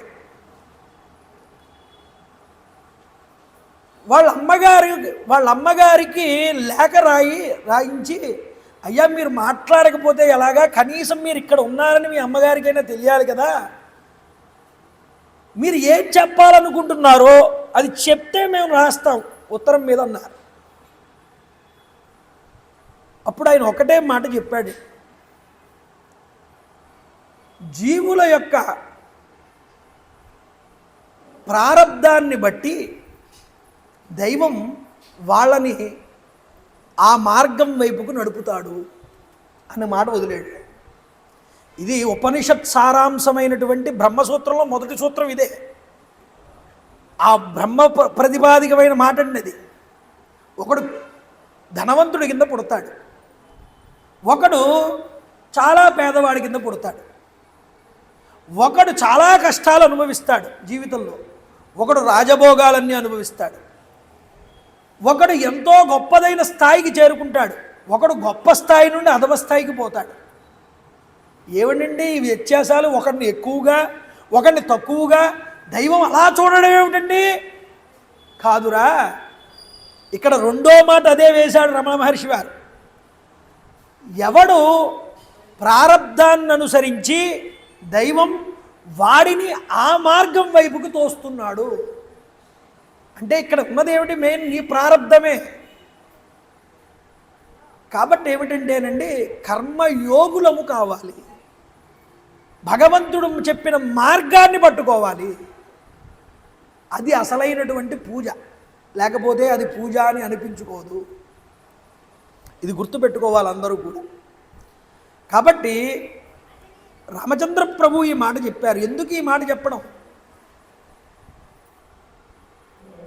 తల్లి, తండ్రి, గురువు ఈ ముగ్గురు కూడా ముల్లోకాలకి ప్రతినిధులు అంటండి. యత్రయం తత్రయో లోకా పవిత్రం తత్ సమం భువి నాణ్యదస్తి శుభాపాంగే తేన ధమాభి తేనేదం అభిరాజ్యతే అన్నారు. వీరికి శుశ్రూషలు చేయడం, తల్లిదండ్రులకి గురువుకి వారికి సేవ చేసి వాళ్ళని ఆనందింపజేస్తే ముల్లోకాలలో ఉన్నటువంటి దేవతల యొక్క తృప్తినికి నువ్వు కారకుడు అవుతావు. అంటే ఏమిటండి? ముక్కోటి దేవతల్ని ఆరాధించిన ఫలితం అంటే ఒక్క గురువుని, తల్లిని, తండ్రిని పూజిస్తూ. ఎందుకంటే ఇంత కష్టపడి చెప్పడం మీరు ఇన్ని మాటలు మాకు తెలియదా? మీకందరికీ నాకన్నా ఎక్కువ తెలుసు. అది నాకు, ఆ విషయం నాకు తెలుసు. కానీ ఎందుకు చెప్పడం అంటే, అముక్తమాల్యదలో శ్రీకృష్ణదేవరాయలు వారు మాట అంటారు. ఏమని? వినకున్నను భూతహితంబు కోరి ఉచ్చరించు మాటకు ఈశ్వరుడైన సంప్రీతిని చెందుందంటాడు. అవతలవాడు విన్నాడా వినకపోయాడా మనకు అనవసరం. అవతలవాడి మంచి కోసం మనం ఒక మంచి మాట చెప్తే అది వాడు విన్నా వినకపోయినా పరమేశ్వరుడు ఆనందిస్తాట మంచి మాట మనం చెప్పినందుకు. అందుకోసం చెప్పుకోవడం. కాబట్టి మనల్ని మనం ఉద్ధరించుకోవడానికి చెప్పుకోవాలి కానీ మనల్ని ఎవరో మనం ఎదుటివాడిని ఉద్ధరిద్దామని చెప్పడం అనేది ఉందే, అంతకన్నా ఆలోచన రాహిత్యం మరొకటి లేదు. ఎందుకంటే చెప్పాల్సి వస్తే నాకన్నా బాగా చెప్పగలరు ఇక్కడ కూర్చోబెడితే మిమ్మల్ని. కాబట్టి అందరికీ తెలుసండి ధర్మం అంటే ఏమిటి, ఎలా నడుచుకోవాలి. కానీ ఆచరణాత్మకం వచ్చేటప్పటికి వస్తుందే అదే ఇబ్బంది కలుగుతుంది అందరికీ. తల్లిని అంతలా పూజించాలరా, తల్లికి ఇంటిలో అన్నం తట్టని వాడు రామనవమి ఉత్సవాలు చేస్తూ ఉంటాడు. నాకు ఆశ్చర్యం, నవ్వు వస్తుంది.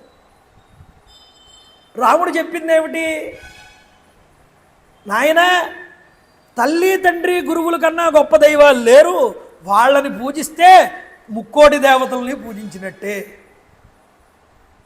ఇప్పుడు రాముడి యొక్క గొప్ప మనస్సుని చూరగొనాలి అంటే నువ్వేం చేయాలి? ముందు మన తండ్రికి మన తల్లికి వాళ్ళకి మాటకి ఇవ్వవలసిన గౌరవాల్ని మనం ఇవ్వాలి, వాళ్ళని మనం సేవించాలి, అది నేర్పాలి పిల్లలకి. ఈ విషయాలన్నీ రాముడు ఇలా నడుచుకున్నాడు రా. మన ఆర్ష సంస్కృతి ఇది. రాముడిని జై శ్రీరామ్ అని ఎందుకు అంటున్నాం? ఆయన ఎందుకు అంతలా కీర్తించబడ్డాడు అందరి చేత? ఇలా నడుచుకున్నాడు రాముడు. ఇది రాముడు అంటే. రామ శబ్దానికి అంత శక్తి ఎందుకు వచ్చింది? మానవుడు ఎలా నడవాలో అలా నడిచి చూపించాడు కాబట్టి. సత్యం దానమౌనవ్వ నయజ్ఞాశ్చాప్త దక్షిణ తథా బలకరా సీతే యథా సేవ పితృహిత. సీత, మరొక్కటి చెప్తున్నా, ఈ మూడిటిలో సరితూగగలిగినటువంటిది పవిత్రమైనది ఈ మూల్లోకాలలో మరొకటి లేదన్నాడు. అంటే తల్లిదండ్రులతోనూ గురువుతోనూ సరితూగేది మరొకటి లేదుట ముల్లోకాలలో. అంతేకాదు పవిత్రమైనది మరొకటి లేదు. అందుకనే నీ పాద కమల సేవయు, ముందు పరమాత్మ పాదాల కన్నా తల్లిదండ్రుల పాదాలు పట్టుకోవాలి ముందు, తర్వాత గురువు, ఆ తర్వాత 4th పొజిషన్లో దైవం. ముందు వీళ్ళని పూజించమని చెప్పారు. వీరికన్నా పవిత్రమైంది మరొకటి లేదు. వీళ్ళ ముగ్గురికి చేసే సేవ అన్నింటికన్నా కూడా పవిత్రమైనది. పవిత్రము అంటే అర్థం ఏమిటంటే పవిహి, పవిహి త్రయము, పవిత్రము. త్రము అంటే 3. పవిహి అంటే ఏమిటి అర్థం అంటే మహాభయంకరమైనటువంటి సంసారముని పవిహి అని పిలుస్తారు. ఈ సంసారం నుండి బయటపడే త్రయం ఏమిటి అంటే తల్లి తండ్రి గురువు. వాడు పవిత్రుడు రా అంటారు. పవిత్రుడు ఎందుకు అవుతాడండి? వాడు తల్లిని పూజిస్తే, తండ్రిని పూజిస్తే, గురువును గౌరవిస్తే వాడు పవిత్రుడు అవుతాడు. అర్థమవుతోందా? కాబట్టి ఇక్కడ అదే చెప్పాడు, సంసార బాధ నివారకమైనటువంటిది వీరి సేవ. మాతాపితృ గురువులను ఆరాధించడమే ఉత్తమోత్తమైనటువంటి ధర్మం అన్నింటికన్నా కూడా అని చెప్పారు. అందుకనే నసత్యం దానమౌనం వా, మాతాపితృలకి సేవ చేయడం అన్నింటికన్నా హితకరమైనటువంటిది, అనంత శుభాలని కలిగించేటటువంటిది. ఇహలోకంలో సుఖాలనే కాకుండా పరలోకాల్లో కూడా నీకు గొప్పదైనటువంటి సుఖాన్ని కట్టబెట్టేది తల్లిదండ్రులకు చేసే సేవ మాత్రమే. ఇక్కడే కాదు, వాళ్ళకి సేవ చేస్తే సుఖం కలిగేది ఊర్ధ్వలోకాల్లో కూడా కలుగుతుంది. రాముడు చెప్తున్నాడు సీతాదేవితో,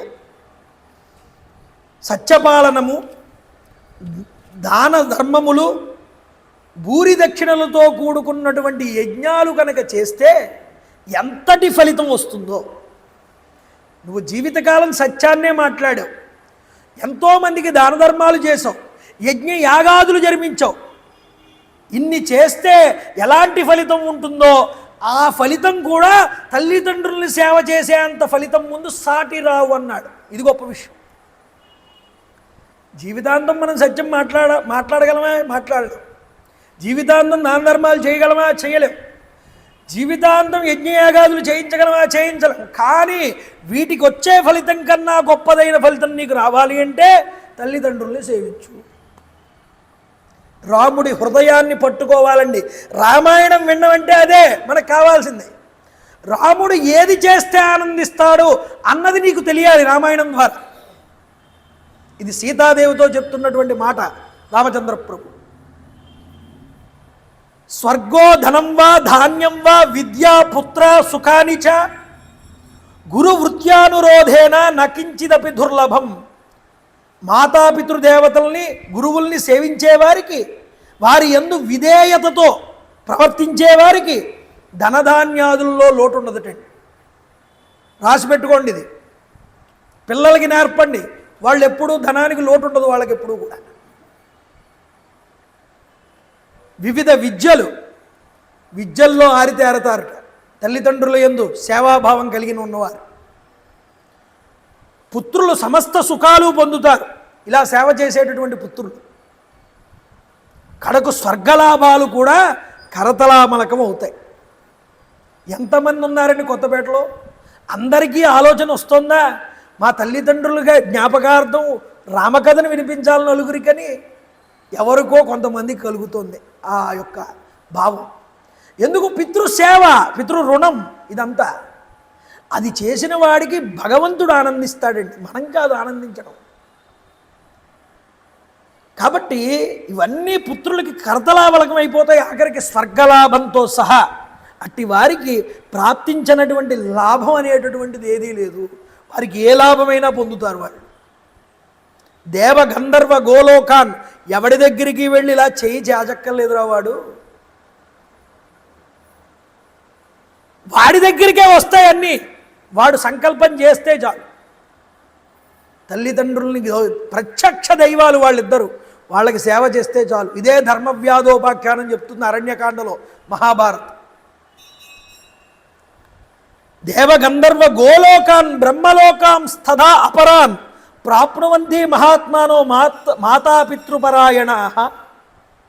దృఢ దీక్షతో నిరంతరము మాతాపితృ సేవానిరతులై మానవులు క్రమంగా బ్రతికితే వాళ్ళకి క్రమంగా దేవలోకాన్ని పొందుతారుట, గంధర్వలోకాన్ని పొందుతారుట, గోలోకాన్ని పొందుతారుట, ఆఖరికి సత్యలోకాన్ని చేరుకుంటారుట. తదితర మహాలోకాలు కూడా ఏ లోకాన్ని పొందాలనుకుంటే ఆ లోకానికి వెళ్ళగలిగినటువంటి శక్తి వాళ్ళకు వస్తుంది. సత్యేన లోకాన్ జయతి. తండ్రి గారిని సత్యపరిపాలన యందు నిలబెట్టడానికి అంతటి మహోత్కృష్టమైన కర్మని సంకల్ప దీక్షగా నిర్వహించాడే రాముడు.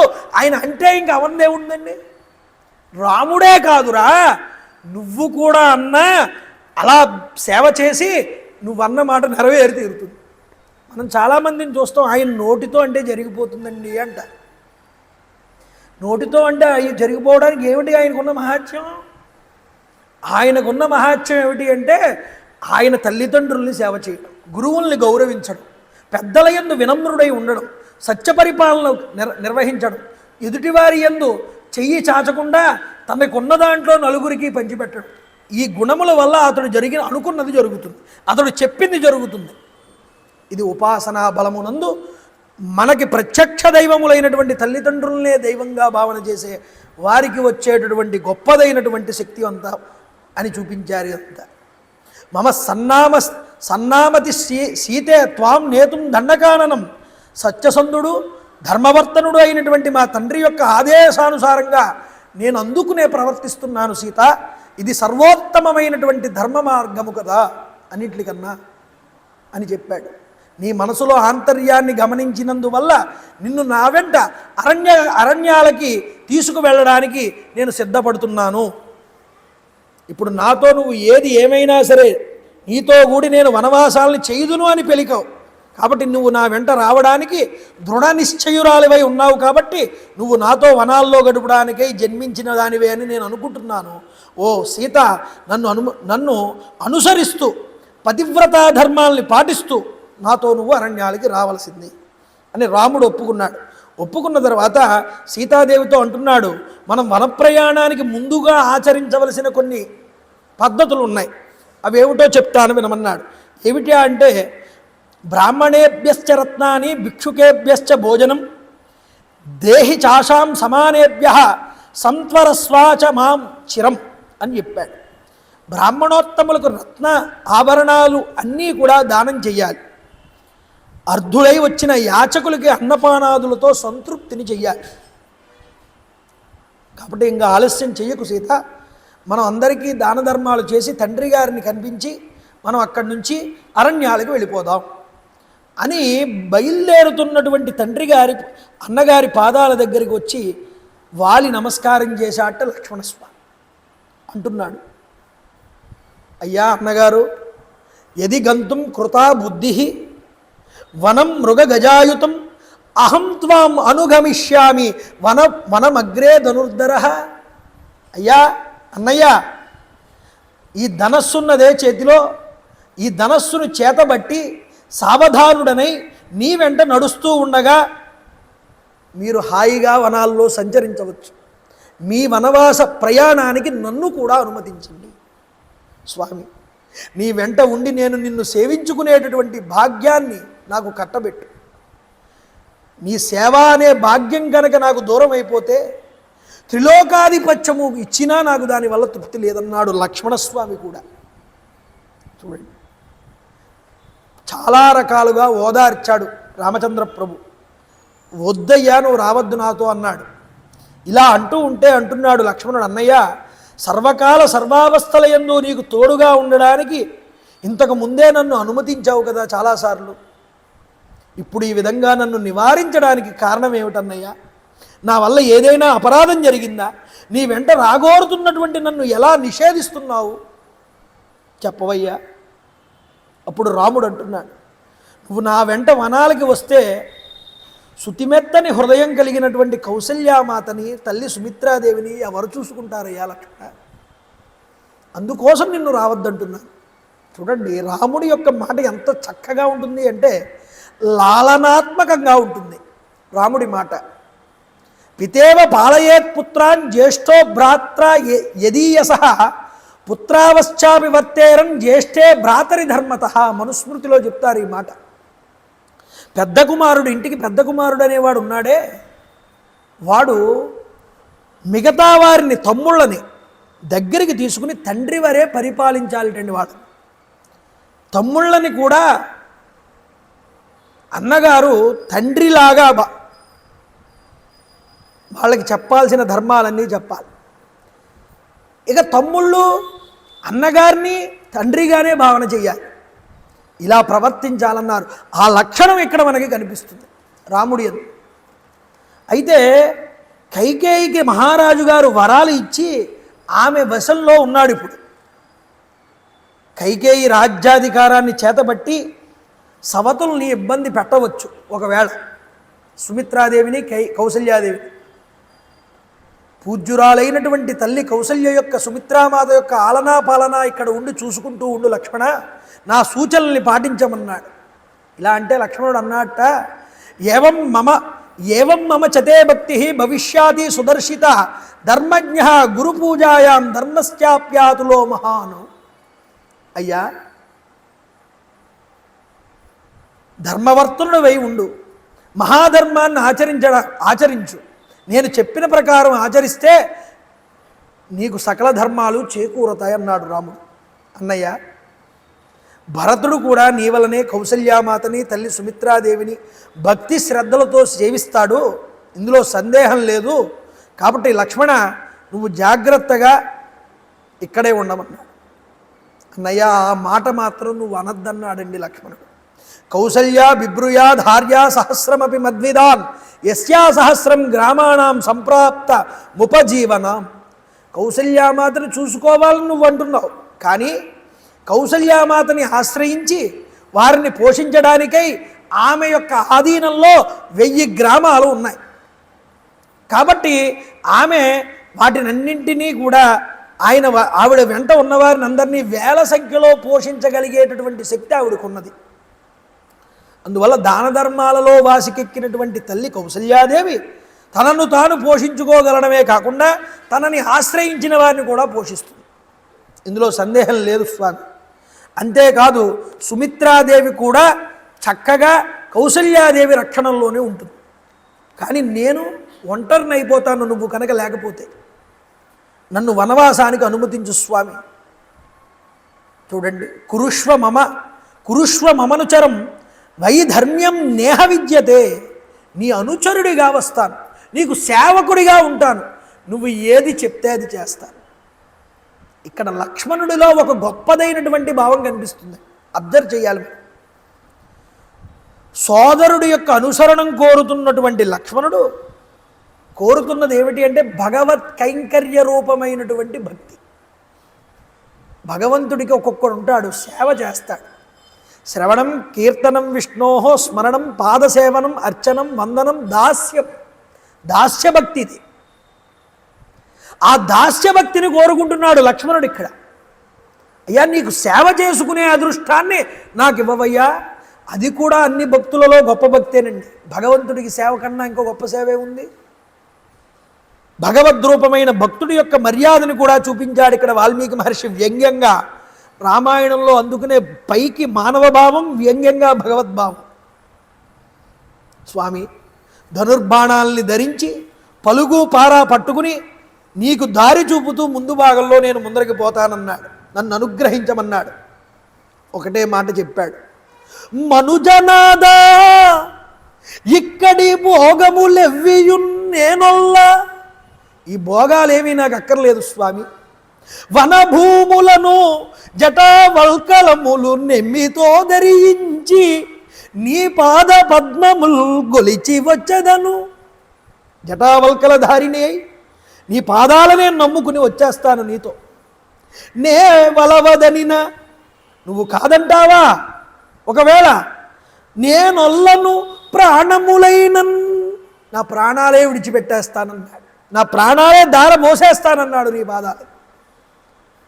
నుడుపనేరక రాముడు అనుజుని రాకను సమ్మతించే. ఎప్పుడైతే తన ప్రాణాలనే లెక్క చేయలేదో తమ్ముడుకు ఆ యొక్క లక్ష్మణస్వామి, ఇక చేసేది లేక నాయన రారా, నాతో పాటు నువ్వు కూడా అనుజ్ఞయిస్తున్నానన్నా. నువ్వు వెళ్ళి సుమిత్రామాతకి మిగతా ఆత్మీయులకి నీ వనవాస ప్రయాణం గురించి ఒక్కసారి చెప్పేసిరా, నేను ఇక్కడే ఉంటాను. అంతేకాదు నువ్వు వస్తూ వశిష్ఠ మహర్షి యొక్క ఆశ్రమంలో మన యొక్క ధనస్సు, బాణతూణీరాలు, అలాగే కవచాలు, అక్షయమైనటువంటి బాణతూణీరాలు, బంగారపు పిడులతో కూడుకున్న సూర్య తేజస్సు కలిగినటువంటి ఖడ్గాలు, వరుణుడు జనకుడి మహాయజ్ఞ సమయంలో మనకిచ్చినటువంటి గొప్పదైనటువంటి ధనస్సు, వీటన్నింటినీ కూడా వచ్చేటప్పుడు తీసుకునిరా అని ఆజ్ఞ ఇచ్చాడు. వాటన్నింటినీ పట్టుకుని లక్ష్మణుడు వేగంగా అందరికీ చెప్పి వచ్చాటండి రాముడి దగ్గర. శభాషరా లక్ష్మణ, అనుకున్న సమయానికి చేరుకున్నావు, ఇక నడు మనం బయలుదేరదాం. వెళ్తూ సుసంపన్నులైనటువంటి బ్రాహ్మణోత్తములకి, లేనటువంటి వారికి, యాచకులకి దానధర్మాలు చేసి వెళ్దాము అని చెప్పి ముందుగా దానము చేయడానికి కూడా ఒక పాత్రత ఎరిగి చేస్తాడండి రాముడు. కుల పురోహితుడైనటువంటి కుమారుడైనటువంటి సుయజ్ఞుడిని ఇక్కడికి తీసుకురమ్మన్నాడు. వెళ్ళి అప్పుడు లక్ష్మణుడు వెళ్ళాడు. సుయజ్ఞుడు అగ్నిశాల యందు కూర్చుని మాధ్యాన్నిక సంధ్యావందనాది ఆ అనుష్ఠాన క్రియలన్నీ చేసుకుంటున్నాడు. అతని పూజ పూర్తయిన తర్వాత నమస్కారం చేసి లక్ష్మణుడు అన్నాడు, అయ్యా, మా అన్నగారు మిమ్మల్ని వేగంగా తోడ్కొని రమ్మన్నారు. ఆయన వనవాసాలకి వెళ్ళిపోతున్నాడు, దానధర్మాలు చేస్తాడు. సుయజ్ఞుడు వచ్చాడండి. వచ్చిన తర్వాత రామచంద్ర ప్రభు తన దగ్గర ఉన్నటువంటి బంగారమైనటువంటి కుండలాలని, సువర్ణ సూత్రాన్ని, మణుల హారాన్ని, భుజకీర్తులని, చేతి కడియాలని, రత్నాలని అన్నింటినీ కూడా సుయజ్ఞుడికి దానం చేసేశాడు. అక్కడితో ఆగలేదు. సీతాదేవిని రమ్మని సీతాదేవి నగలన్నింటినీ కూడా సుయజ్ఞుడి యొక్క భార్యకి ఇప్పించేశాడు. ఇప్పించిన తరువాత శత్రుంజయము అనేటటువంటి ఏనుగు ఉన్నది. అది మామగారు ఇచ్చారు రామచంద్ర ప్రభువుకి. ఆ శత్రుంజయము అనేటటువంటి ఆ ఏనుగుని ఆ యొక్క సుయజ్ఞుడి ఇంటిలో న్యాసంగా ఉంచాడు. నేను వచ్చేదాకా దీని పోషణ భారాన్ని నువ్వు చూసుకోవయ్యా. చూడండి, ఆ తరువాత విధిపూర్వకంగా బ్రాహ్మణోత్తములందరినీ పిలిచాట. కౌసల్యాదేవి మందిరంలో ఉన్న బ్రాహ్మణులందరినీ పిలిచాడు. వాళ్ళందరూ కూడా గొప్ప గొప్ప వాళ్ళు. విశ్వామిత్రుడు, అగస్త్యుడు మొదలైన ఋషుల్ని కూడా ఆహ్వానించాట. అందరికీ పాడి ఆవుల్ని, వెండిని, బంగారాన్ని, రత్నాల్ని, ధనధాన్యాదుల్ని దానం చేశాడు. అంతేకాదు యజుర్వేదమునందలి తైత్తరీయ శాఖకు సంబంధించిన బ్రాహ్మణోత్తములు, నిత్యాగ్నిహోత్రులందరినీ పిలిచాట. వాళ్ళందరికీ కూడా గొప్ప గొప్ప దానాలన్నీ చేశాడు, ఆవులతో సహా. కౌసల్యామాతకి వీళ్ళు ఎప్పుడూ శుభాశీస్సులు చేస్తూ ఉంటారు. మా అమ్మగారికి మీరు ఎప్పుడూ కూడా ఆ యొక్క సంకల్పాన్ని, ఆ యొక్క ఆశీర్వాదాన్ని ఇస్తూ ఆవిడ శ్రేయస్సును కోరుతూ ఉండండి అని చెప్పాడు. అంతేకాదండి, దాసీ జనాలందరినీ కూడా పిలిచాట. వాళ్ళందరికీ పట్టు వస్త్రాలు, ధనధాన్యాలు పచ్చిపెట్టాట. భక్ష్య భోక్ష్య వస్తువులన్నింటినీ కూడా ఇచ్చాట. అంతేకాకుండా మిగతా శాఖలకి, వేదభాగ శాఖలకి సంబంధించిన బ్రాహ్మణోత్తములందరినీ పిలిచి వాళ్ళకి కూడా 1000 వృషభాలు, పొలాల్ని దున్నేటటువంటి 200 ఎద్దులు, పాలు పెరుగు నెయ్యి పుష్కలంగా ఇచ్చేటటువంటి 1000 గోవుల్ని కూడా దానంగా చేశాడు. బ్రహ్మచారుల్ని పిలిచాడు. బ్రహ్మచారులకు ఒక్కొక్కరికి 1000 శావుల్ని దానం చేశాటండి. అంతేకాకుండా కౌసల్యాదేవి ఆనందించేటటువంటి విధంగా బ్రాహ్మణులందరినీ సత్కరించాట రామచంద్ర ప్రభు. అంతేకాదు, కన్నీరు గారుస్తూ తన ఎదుట నిలబడి ఉన్నటువంటి ఆశ్రితుల్లో ప్రతి ఒక్కడికి కూడా బాధపడుతున్నటువంటి ఆ యొక్క దాసదాసీ జనాలందరినీ కూడా దగ్గరికి పిలిచి, మీరేమీ బాధపడకండ్రా, నేను లేనని, ఈ 14 సంవత్సరాలు నేను లేకపోయినా మీకు 14 సంవత్సరాలకి కావలసినటువంటి ధన సౌకర్యాలన్నింటినీ మీకు ఇస్తున్నాను, తీసుకోవండి అన్నట్టు రామచంద్ర ప్రభు. వాళ్ళందరికీ ఆ దాన ధర్మాలు చేసి ఒకటే మాట చెప్పాడు, నా ఇంటిని లక్ష్మణుడి ఇంటిని జాగ్రత్తగా చూసుకుంటూ ఉండండి అని వాళ్ళందరికీ ఆజ్ఞ ఇచ్చాడు. ఆజ్ఞ ఇచ్చి అందరికీ వీడ్కోలు కొలుపుతున్నాడు. అంతేకాదండి, బాలులకి, వృద్ధులకి, దీనులకి, బ్రాహ్మణులకి ధనాన్ని పంచిపెట్టాడు కోశాగారం నుంచి తెప్పించి.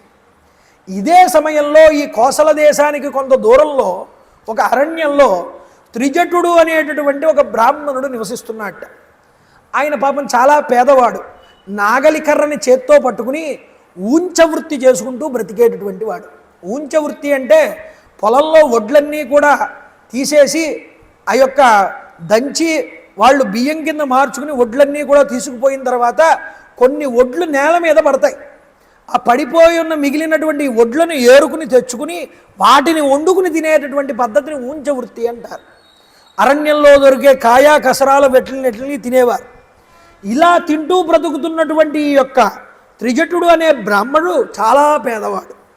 వాళ్ళ భార్య చాలా దారిద్ర్యాన్ని అనుభవిస్తున్న భర్తని పిలిచి, మనకి సంతానం చాలా ఎక్కువ, నువ్వు చేసే ఊంచవృత్తి వల్ల మన కడుపులు నిండట్లేదు, నువ్వు రాముడి దగ్గరికి కనుక వెళ్తే ఆయన అనుగ్రహం నీకు లభిస్తే తప్పకుండా మనం ఐశ్వర్యవంతులం అవుతాం, వెళ్ళి ఆయన్ని అడగవయ్యా నోరు తెరిచి అని భార్య చెప్పింది. సరేనని చిరిగిపోయిన సాలువా ఒకటి భుజం మీద వేసుకుని ఆయన వెళ్తూ ఉంటే రాజకక్షలో రాముడి దగ్గరికి అప్పుడే పంచిపెట్టేస్తున్నాడు ధనాన్ని అంతటినీ అందరికీ కూడా. ఈ వస్తున్న బ్రాహ్మణోత్తముడి యొక్క తేజస్సు చూసి ఎవ్వరూ ఆపలేదుటండి. రాముడి దగ్గరికి వెళ్తూ ఉంటే అంత గౌరవం ఇచ్చేవారు బ్రహ్మతేజో సంపన్నులకి అప్పుడు ప్రజలు. రాముడి దగ్గరికి వెళ్ళి, నేను త్రిజటుడు అనే బ్రాహ్మణోత్తముణ్ణి, నాకు ఏదైనా ఉంటే సహాయం చేయి, చాలా దారిద్ర్యంలో ఉన్నానన్నట్ట. పైనుంచి కింద దాకా చూశాడు రామచంద్ర ప్రభు వచ్చిన బ్రాహ్మణుణ్ణి. చాలా బక్క చిక్కిపోయి ఉన్నాడు, ఎముకలు గూడు కింద ఉంది శరీరం. చూసి, అయ్యా బ్రాహ్మణోత్తమ, నీకు నేను కావలసినంత గోసంపదనిస్తా, కానీ నువ్వు ఒక పని చెయ్యాలన్న. ఏమిటి? రాముడిలో హాస్యస్పాదన లేకపోవడం ఏమిటండి? ఇంత సమయంలో కూడా, అరణ్యానికి వెళ్ళే సమయంలో కూడా రామచంద్ర ప్రభు ఈ బ్రాహ్మణుడితో అన్నాడు, నీ ఉత్తరీయం ఉంది కదా భుజం మీద, ఈ ఉత్తరీయాన్ని నడుముకు చుట్టుకో బిగించి, ఈ కర్ర తీసుకో, నీ చేతిలో కర్ర, దాన్ని విసురు, అది ఎంత దూరం అయితే వెళ్తుందో అంత దూరం వరకు పడినటువంటి గోసంపదని గోపాలుల్ని నీకు ఇచ్చి పంపించేస్తానన్నాడు రాముడు. ఆశ అనేది జీవుడికి ఉంటుంది కదండి. లోపలికంటా ఊపిరి తీసుకున్నట్ట ఈ సన్నటి బక్కపల్చడి బ్రాహ్మణుడు ఊపిరి తీసుకుని ఈ నడానికి గుడ్డ గట్టిగా కట్టుకుని చేతిని గిరగిరా తిప్పుతూ అవతల వైపుకి విసురుదామని సన్నద్ధుడవుతూ ఉంటే దరహాసం చేస్తూ రామచంద్ర ప్రభు చూశాట. ఆయన ఇలా దరహాసం చేస్తూ చూస్తూ ఉంటే ఈయన కర్ర విసిరాడు. ఆ కర్ర ఇక్కడ ఏమైనా పడిందా? సరయూ నదికి అవతల ఒడ్డునున్నటువంటి ఒక వేప చెట్టు దగ్గర పడిందిట. వెళ్ళి ఆశ్చర్యపోయాడు రాముడు అంతటి వాడు, ఇంత దూరం విసిరాడు ఏకంగానని. చూడండి, వెంటనే ఒక నవ్వు నవ్వి బ్రాహ్మణుడిని కౌగిలించుకున్నట్ట రామచంద్ర. కౌగిలించుకుని, నేను పరిహాసంగా నవ్వాను అని మీరేం అనుకోకండి ప్రభో. ఎందుకు అంటే మీరు అన్యదా భావించద్దు. తిరుగులేనటువంటి నీ శక్తిని తెలుసుకుందామని ఈ దండాన్ని మీకు ఇచ్చి ప్రేరేపించడం జరిగిందన్నాడు. ఏమైనా కావాలంటే చెప్పండి, ఆ చెట్టు వరకు, వేప చెట్టు వరకు ఉన్నటువంటి గోసంపదని గోపాలుల్ని మీకు ఇచ్చి పంపించేస్తున్నానన్నాడు. అన్ని గోవులు ఉండేవండి అప్పట్లో. గో సంపదే అందరికన్నా గొప్ప సంపద అప్పట్లో. అన్ని గోవులను ఉంచుకునేవారు అంటే ఆ గోవు వల్లే మనిషి అభివృద్ధి చెందేవాడు. గోవు ద్వారా వచ్చే పదార్థాలతోనే దేవతలు తృప్తి చెందుతారు, యజ్ఞ హోమాది క్రతువుల వల్ల. కాబట్టి గోసంపద ఎక్కడ ఎక్కువగా ఉంటే వాళ్లే ధనికులు. ఆ కాలంలో అంత గోవులు సంచరిస్తూ ఉండేవి పచ్చిక బయళ్లలో. ఇది వరకు ప్రత్యేకించి కొన్ని సంవత్సరాల క్రితం వరకు గోవులు మేయడానికి ప్రత్యేకంగా కొన్ని భూములు వదిలేసేవారు కూడా అండి. ఎందుకు అంటే గో సంపద వృద్ధి చెందాలి. ఇప్పుడు ఉన్న గోవుల్నే చంపేస్తున్నారనుకోండి, అది వేరే విషయం.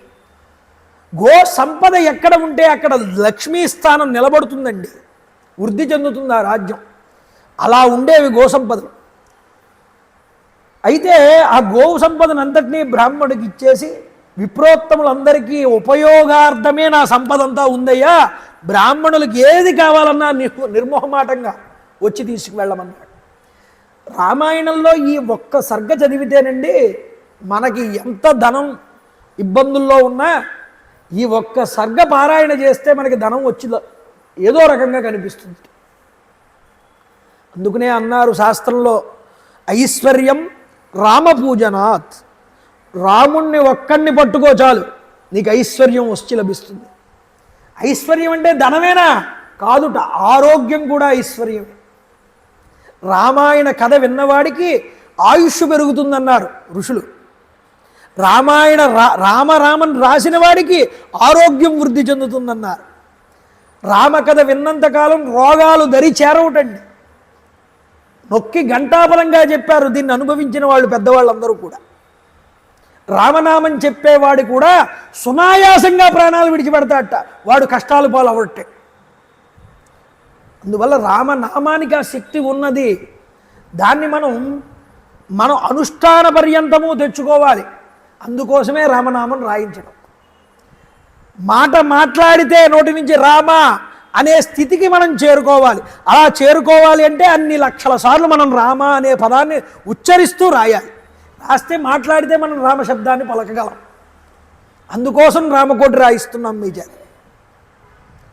అందువల్ల ఏమిటంటే రామ అంటే తలుచుకుంటే చాలండి, ఆ రోజు చేసిన పాపాలు ఆ రోజే పోతాయి. అలా పాపాలు చెయ్యమని కాదు, పాపాలు నీకు తెలిసి చేసినా తెలియక చేసినా పాపాన్ని భస్మం చేసే శక్తి రామనామానికి ఉన్నది.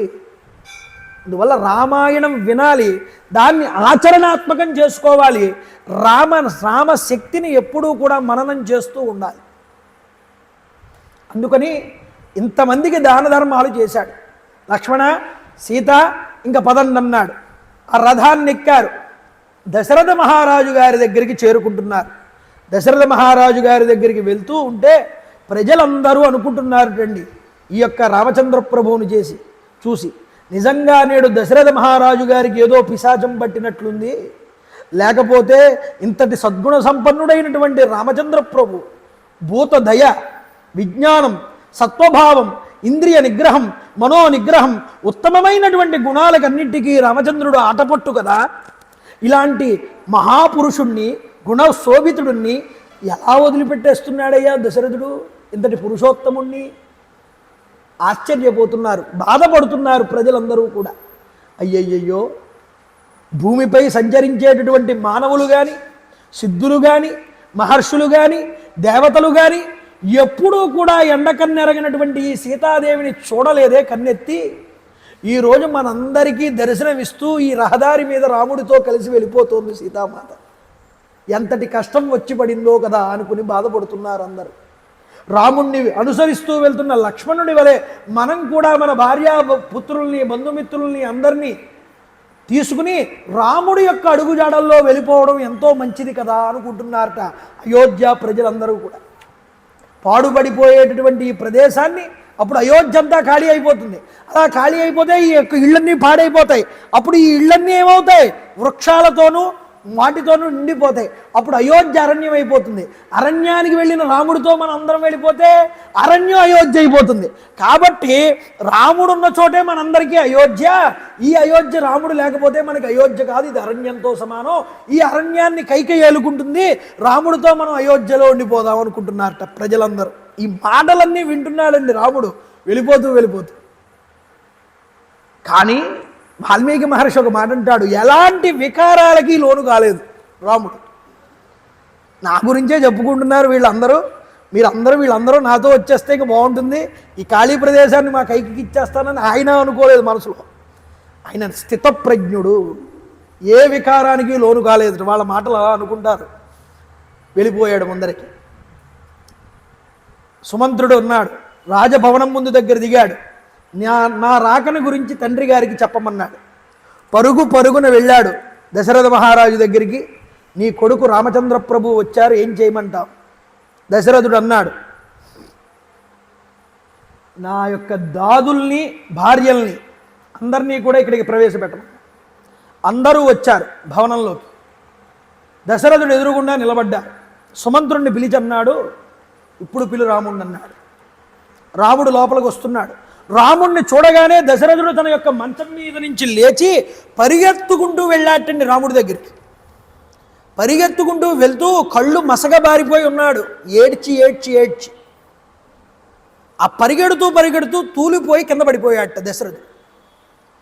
రాముడు పరిగెత్తుకుంటూ లక్ష్మణస్వామి ఇద్దరూ కూడా స్పృహ కోల్పోయి నేల మీద పడిపోయిన తండ్రి గారిని ఒక్కసారి 2 భుజాలు పట్టుకుని పైకి లేపి ఆ మంచం మీద దగ్గరికి తీసుకువెళ్ళి పడుకోబెట్టి ఇలా పడిపోతే రాముడు అలా తీసుకుని పడుకోబెడితే అంతఃపురంలో ఉన్న స్త్రీలందరూ గగ్గోలు పెట్టారట, ఏడిచారట. తండ్రిని కౌగులించుకున్నారు రామలక్ష్మణులు ఇద్దరూ కూడా. మహారాజు గారిని పక్కనే పడుకోబెట్టారు. నమస్కారం చేసి రాముడు అంటున్నాడు, నాన్న ప్రభో, అపృచ్ఛేత్వం మహారాజా సర్వేషాం ఈశ్వరో అసినః. మీరు మా అందరికీ ప్రభువులు. అందువల్ల నేను మీకు విన్నవించుకుంటున్నది ఏమిటంటే, వనవాసార్థమై దండకారణ్యానికి వెళుతున్నటువంటి నన్ను మీ చల్లని చేతులతో దీవించండి అని ఆయన చేతులు తన శిరస్సు మీద పెట్టుకున్నట్ట రామచంద్ర ప్రభు. లక్ష్మణుడు సీతాదేవి వనాలకి నన్ను అనుసరించి వస్తానని అంటున్నారు. నేను ఎంత వారించినా వాళ్ళిద్దరూ ఒప్పుకోవట్లేదు. కాబట్టి వాళ్ళ యొక్క వనవాస దీక్షకి కూడా మీరు అనుగ్రహం ఇవ్వండి, అనుమతి ఇవ్వండి అని కోరుకున్నాడు. దశరథుడు అంటున్నాడు రాముడితో, రామ, నేను కైకేయికి ఇచ్చినటువంటి వరాల కారణంగా మోసపోయానయ్యా. ఈరోజు నా మాటని త్రోసేయి. ఈ ముసలివాడి మాట ఎందుకు లెక్క నీకు? నా మాట పక్కకి తోసేసి నన్ను బంధించేయి కారాగారంలో. నువ్వు హాయిగా యథేచ్ఛగా నీకు హక్కుంది, నువ్వు పెద్ద కుమారుడు ఇంటికి పట్టాభిషేకం చేసేసుకోరామా. తండ్రి అన్నాడండి ఈ మాట రాముడితో. మనలాంటి వారైతే, నాలాంటి వాడైతే ముందే ఫోన్లో ఇచ్చావు కదా ఆర్డరు, తీసేసుకుంటానంటాడు. కాదు, కోసల దేశ రాజ్య ఛత్రాధిపత్యం అంతా మామూలు సంపద కాదు. దోషులు ఒగ్గి తండ్రి గారికి నమస్కారం చేసి చెప్తున్నాడు రాముడు. ఏమని? భవాన్ వర్ష సహస్రాయ పృథివ్యాన్ నృపతేపతి. ఇప్పుడు కాదు, ఇంకా 1000 సంవత్సరాలు, కొన్ని వేల సంవత్సరాలు గడిచినా తండ్రి నువ్వే మా అందరికీ ప్రభువువి, నువ్వే రాజువి, ఈ కోసల దేశానికి మేము కాదన్నాడు రామచంద్ర ప్రభు. నీ మాటని వమ్ము చేయడం కానీ, నీ మాటని ఆజ్ఞాపరిపాలనని ధిక్కరించడం కానీ నాకు ధర్మం కాదన్నాడు. అందువల్ల నేను అరణ్యాల్లో నివసిస్తాను, 14 సంవత్సరాల పాటు వనాల్లో విహరించి గడిపి మీ ఆజ్ఞని పాలించి తర్వాత మళ్ళీ వచ్చి మీ ముందరికి వచ్చి నిలబడతాను, నాకు అనుజ్ఞ ఇవ్వండి అన్నాడు. 14 ఏడులు 14 దినములుగా బుచ్చి వచ్చద కాననమున. 14 సంవత్సరాలు 14 రోజులుగా గడిపేసి వచ్చేస్తానన్నాడు. వర్తించుటిది ఎంత వసుదేశ దీనికి మదిలోన నీకింత మరగునేలా. దీని గురించి అంతలా బాధపడద్దు తండ్రి. భరతుడు నాకంటే భక్తుడు కాన నీ ఆజ్ఞ తప్పక చేయునంచు బల్కి. నువ్వేది చెప్తే అది చేస్తాడు భరతుడు, ఆ విశ్వాసం నాకుందన్నాడు. వలగొని తత్పాద వనజంబులకు మ్రొక్కి కైకకు ప్రణమిల్లి కడిది మూర్ఛ దన్ను మరచి ఉన్న తండ్రి వీట్కొని సుమిత్రాసుతుండు జనకరాజసుతయు తోడరాగ ముధముతో తల్లిపాలి కరుగదంచే. భాస్కర రామాయణంలో భాస్కరుడు చెప్తాడు ఈ మాట. కాబట్టి 14 సంవత్సరాలు తేలికగా ఓడతాను తండ్రి గారు, వచ్చి నీ పాదాల చెంత జారుతానన్నాడు. దశరథ మహారాజు సత్యపాశం చేత బంధించబడి ఇచ్చిన మాట తప్పలేక, నాయనా రామ నువ్వు వెళ్ళిరా, నీకు ఇహపర లాభాలు రెండూ కూడా చేకూరుతాయి, నీ ప్రయాణం సుఖవంతమై శుభవంతమై ఉంటుంది, అరణ్యాలలో నీకు ఏ జంతువులు ఎవరి చేత భయప్రమాదాలు కలగకుండా ఉండుగాక, క్షేమంగా తిరిగిరా తండ్రి అని ఆశీర్వచనం చేశాడండి తండ్రి గారు. ఈ ఒక్కరోజైనా నాతో ఉండవయ్యా రామ, నువ్వు ఉంటే, ఈ ఒక్కరోజైనా నువ్వు నాతో ఉంటే, ఈ భోగాలన్నీ అనుభవిస్తూ నువ్వు నాకు కళ్ళ దగ్గర ఉంటే నేను ఆనందిస్తాను, ఈ రాత్రంతా గడుపుతాను నీతో, నువ్వు రేపు వెళ్ళవచ్చన్నాడు. నీ వనాగమనం నాకేమాత్రమూ ఇష్టం లేదు, ఒట్టు పెట్టుకుని చెప్తున్నాను నాయనా, ఇది నిజం. కుటిల పన్నాగాలన్నీ కూడా పన్నింది మీ యొక్క సవతి తల్లి, బూడిదలో కప్పబడినటువంటి నిప్పులాగా కుటిల పన్నాగాలు మనసులో దాచుకుని తేనె పూసినటువంటి కత్తిలాగా కైక కారణంగా నేను మోసపోయానన్నాడు. మళ్ళీ చెప్పాడు కొడుక్కి, వయస్సు నాయనా రామ, వయస్సు చేత మాత్రమే కాకుండా గుణముల చేతను నా జ్యేష్ఠపుత్రుడమైనటువంటి నీవు నన్ను సత్యసంధుడిగా నిలబెట్టడానికై వనవాస భారాన్ని నీ భుజకీర్తుల మీదకి ఎత్తుకున్నావు ఈరోజు. ఇది ముమ్మాటికి నిజం, ఇందు ఆశ్చర్యపడాల్సింది ఏదీ కూడా లేదు.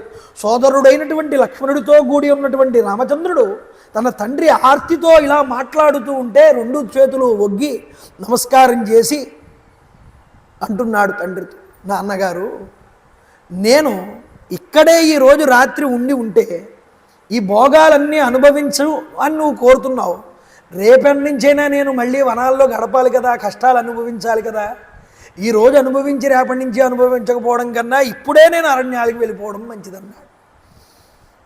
కనుక అన్ని కోరికల నుండి మరొకటికే కదా, అన్ని కోరికలన్నింటినీ పక్కన పెట్టి ఇప్పుడే వనవాసాలకు బయలుదేరతానన్నాడు. ఓ మహాపురుష, నేను రాజ్యాన్ని కోరను. రాముడి యొక్క ఉద్విగ్నమైన మాటలండి. తండ్రి నాకు రాజ్యంతో పని లేదన్నాడు. చూడండి, నైవాహం రాజ్యమిచ్చామి నసుఖం నచ మైథిలీం నైవ సర్వానిమాన్ కామాన్ నస్వర్గం నైవ జీవితం త్వమహం సత్యమిచ్చామి నానృతం పురుషర్షవ ప్రత్యక్షం తవ నత్యేన సుకృతేన నతే శపే.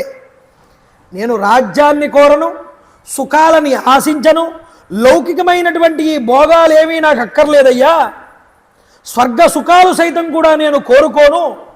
అంతేకాదు సీతపై కానీ నా జీవితం మీద కానీ నాకు ఏ విధమైనటువంటి ఆసక్తి కానీ కోరిక కానీ లేవన్నాడు రాము. నాకు ఒకటే కోరిక, ఏమిటి? నిన్ను సత్యసంధుడిగా నిలబెట్టడమే నా కోరిక అన్నాడు రాముడు తండ్రి. నా తండ్రికి ఒక్క మచ్చ కూడా అధర్మం చేశాడు దశరథుడనే మాట రాకూడదు. నా తండ్రిని నేను సత్యవాక్ పరిపాలన యందు నిలబెట్టడమే నా జీవిత లక్ష్యం అన్నాడు రాముడు. చూడండి, ప్రత్యక్షమైన నీ సన్నిధిలో ప్రత్యక్ష దైవములైనటువంటి మీ ఎదురుగా నిజంగా నా పుణ్యకర్మలన్నింటి మీద ఒట్టు పెట్టి చెప్తున్నాను ఈ మాట. ఏమని? తండ్రి మహారాజా, ఈ నగరమునందు నేను ఇంక ఒక్క క్షణం కూడా నిలవను. ఈ నిర్ణయాన్ని ఎవ్వరూ నా నుండి మరలింపలేరు. ఈ విధంగా నువ్వు బాధపడకూడదు. నేను నీకోసమే ఈ అరణ్యవాసం ప్రారంభం చేస్తున్నాను. 14 సంవత్సరాలు ముగియగానే నేను తిరిగి వస్తాను, అప్పుడు నువ్వు నన్ను చూడవచ్చన్నాడు. ఇక సంతాపాన్ని విడవమన్నాడు. దుఃఖాతిరేకంతో గొంతు పెగలలేక మోగపోయి ఉన్నటువంటి ఈ జనులకి ధైర్యాన్ని చెప్పవలసినటువంటి మీరే ఇలా ఉండిపోతే ఎలా నాన్నగారు అని తండ్రి గారికి ధైర్యం చెప్పాడు. దశరథుడు శారీరకంగా కృషించుతూ మానసికంగా కృంగిపోతూ తీరని బాధకు లోనవుతూ రాముణ్ణి తన హృదయానికి హద్దుకుని మోహవశుడై స్పృహను కోల్పోయి నిశ్చేష్టుడైపోయాటండి బాధపడుతూ. ఏం చెప్పాలి, ఇంత గుణరాశిని వదిలేసుకుంటున్నాను నేను, ఈరోజు అరణ్యాలకి పంపించేసుకుంటున్నాను, ఏం తప్పు చేశాడు నా కొడుకు, ఏం తప్పు చేశాడు, ఈ బాధ తొలుస్తోంది దశరథుడికి మనసు. మానవ జీవితం అంటే జోక్ కాదండి, హాస్యాస్పదము కాదు. ఎప్పుడు అదే చెప్పాడు, అసంకల్పితమే వేహ యద అకస్మాత్ ప్రవర్తతే వివర్ధ్యారంభమారబ్ధం నను దైవస్య కర్మతతు. ప్రారబ్ధం ఇందాక చెప్పానే, మనిషిని తోస్తుంది ఆ వైపుకి. రేపే నా కుమారుడికి పట్టాభిషేకం, ఏనుగు మీద ఊరేగుతూ వస్తూ ఉంటే, జనులందరూ జయ జయధ్వానాలు పలుకుతూ ఉంటే, పువ్వులు జల్లుతూ ఉంటే, నా కుమారుడు ఏకఛత్రాధిపత్యంగా రాజ్యాన్ని పరిపాలించడాన్ని నేను చూస్తాను, ఆనందిస్తాను, మైమరిచిపోతాను అనుకున్నాడు దశరథుడు. ఒక్కరోజు రాత్రిలో తాను అనుకున్న కోరికలన్నీ మారిపోయి పేక మేడలై కూలిపోయాయి, తను కట్టుకున్న ఊహల మేడలన్నీ కూడా ఒక్కరోజు రాత్రిలో. అందుకనే అంటాడు రాముడు, ఆపద క్షణమాయంతి సంపద, క్షణం జన్మ క్షణం మృత్యు మునేహే భవతు కింన క్షణం అన్నాడు. ఆపద క్షణంలో వస్తోంది మానవుడికి, సంపద కూడా అలాగే వస్తోంది, జన్మ అలాగే కలుగుతోంది క్షణంలో, మృత్యువు అలాగే వస్తోంది. అసలు క్షణం కానిది ఏముందయ్యా మహర్షి, వశిష్ఠ మహర్షి చెప్పవయ్యా అని అడిగాడండి యోగ వాసిష్టంలో రామచంద్ర ప్రభు. కాబట్టి క్షణంలో జరుగుతుంది ఏదైనా గుర్తుపెట్టుకోండి. ఏదో ఈ రోజు నీకు సాగుతోంది కదా అని ఎదుటివాడిని చులకనగా చూడబోకు సుమా. భగవంతుడనేవాడు ఒకడు సాక్షిగా ఉన్నాడు ప్రతిదానికి. ఎప్పటికైనా నువ్వు చేసిన పాపం అనుభవంలోకి వచ్చినప్పుడు తెలుస్తుంది ఆ ఫలితం అనేది ఏమిటో. ఈరోజు దశరథుడు అదే బాధపడుతున్నాడు. చూడండి, ఇలా అంటూ ఉంటే, బాధపడుతూ ఉంటే దశరథుడు, సుమంత్రుడికి కోపం వచ్చిందండి కైక మీద. సుమంత్రుడికి కోపం వస్తుంది, సిద్ధార్థుడు అనే మంత్రికి కోపం వస్తుంది, వశిష్ఠుడు ఇంటి పురోహితుడికి కోపం వస్తుంది. వీళ్ళందరికీ కోపాలు వచ్చి తిట్టకుండా కైకమ్మని తిడతారు. ఇవన్నీ ఎలా తిట్టారు, ఏం జరిగాయి, రాముడు వీళ్ళందరినీ కూడా ఓదార్చి ఇక తాను అరణ్యాలకు బయలుదేరిపోతాడు. ఈ విషయాలన్నీ రేపు సాయంత్రం మళ్ళీ 6:30 ఇక్కడ కలుసుకున్నప్పుడు మనం అందరం కూడా చెప్పుకునేటువంటి ప్రయత్నం చేద్దాం.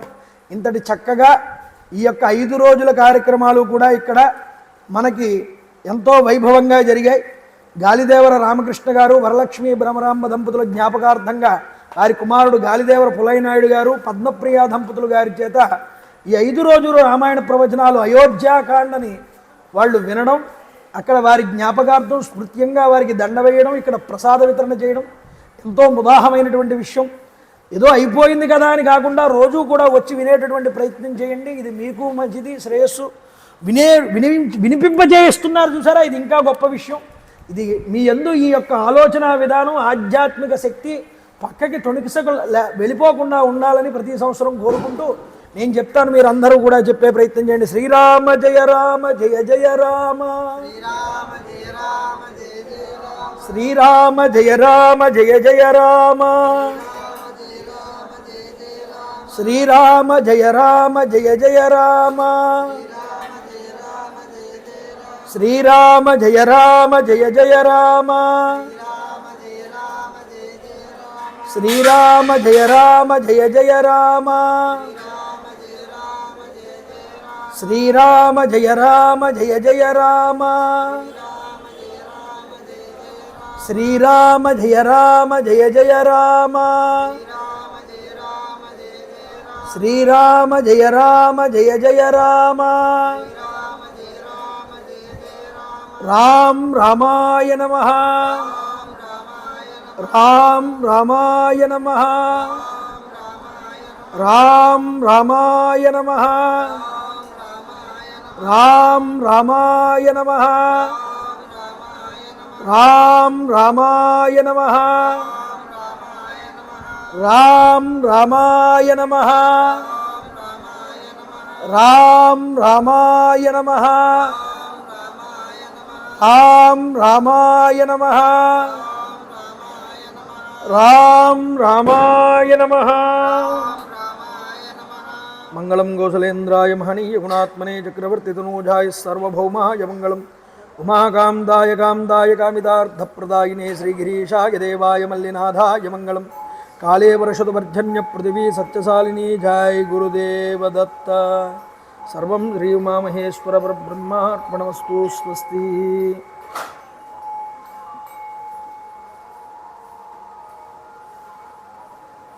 గోవిందా గోవిందా గోవిందా హర నమ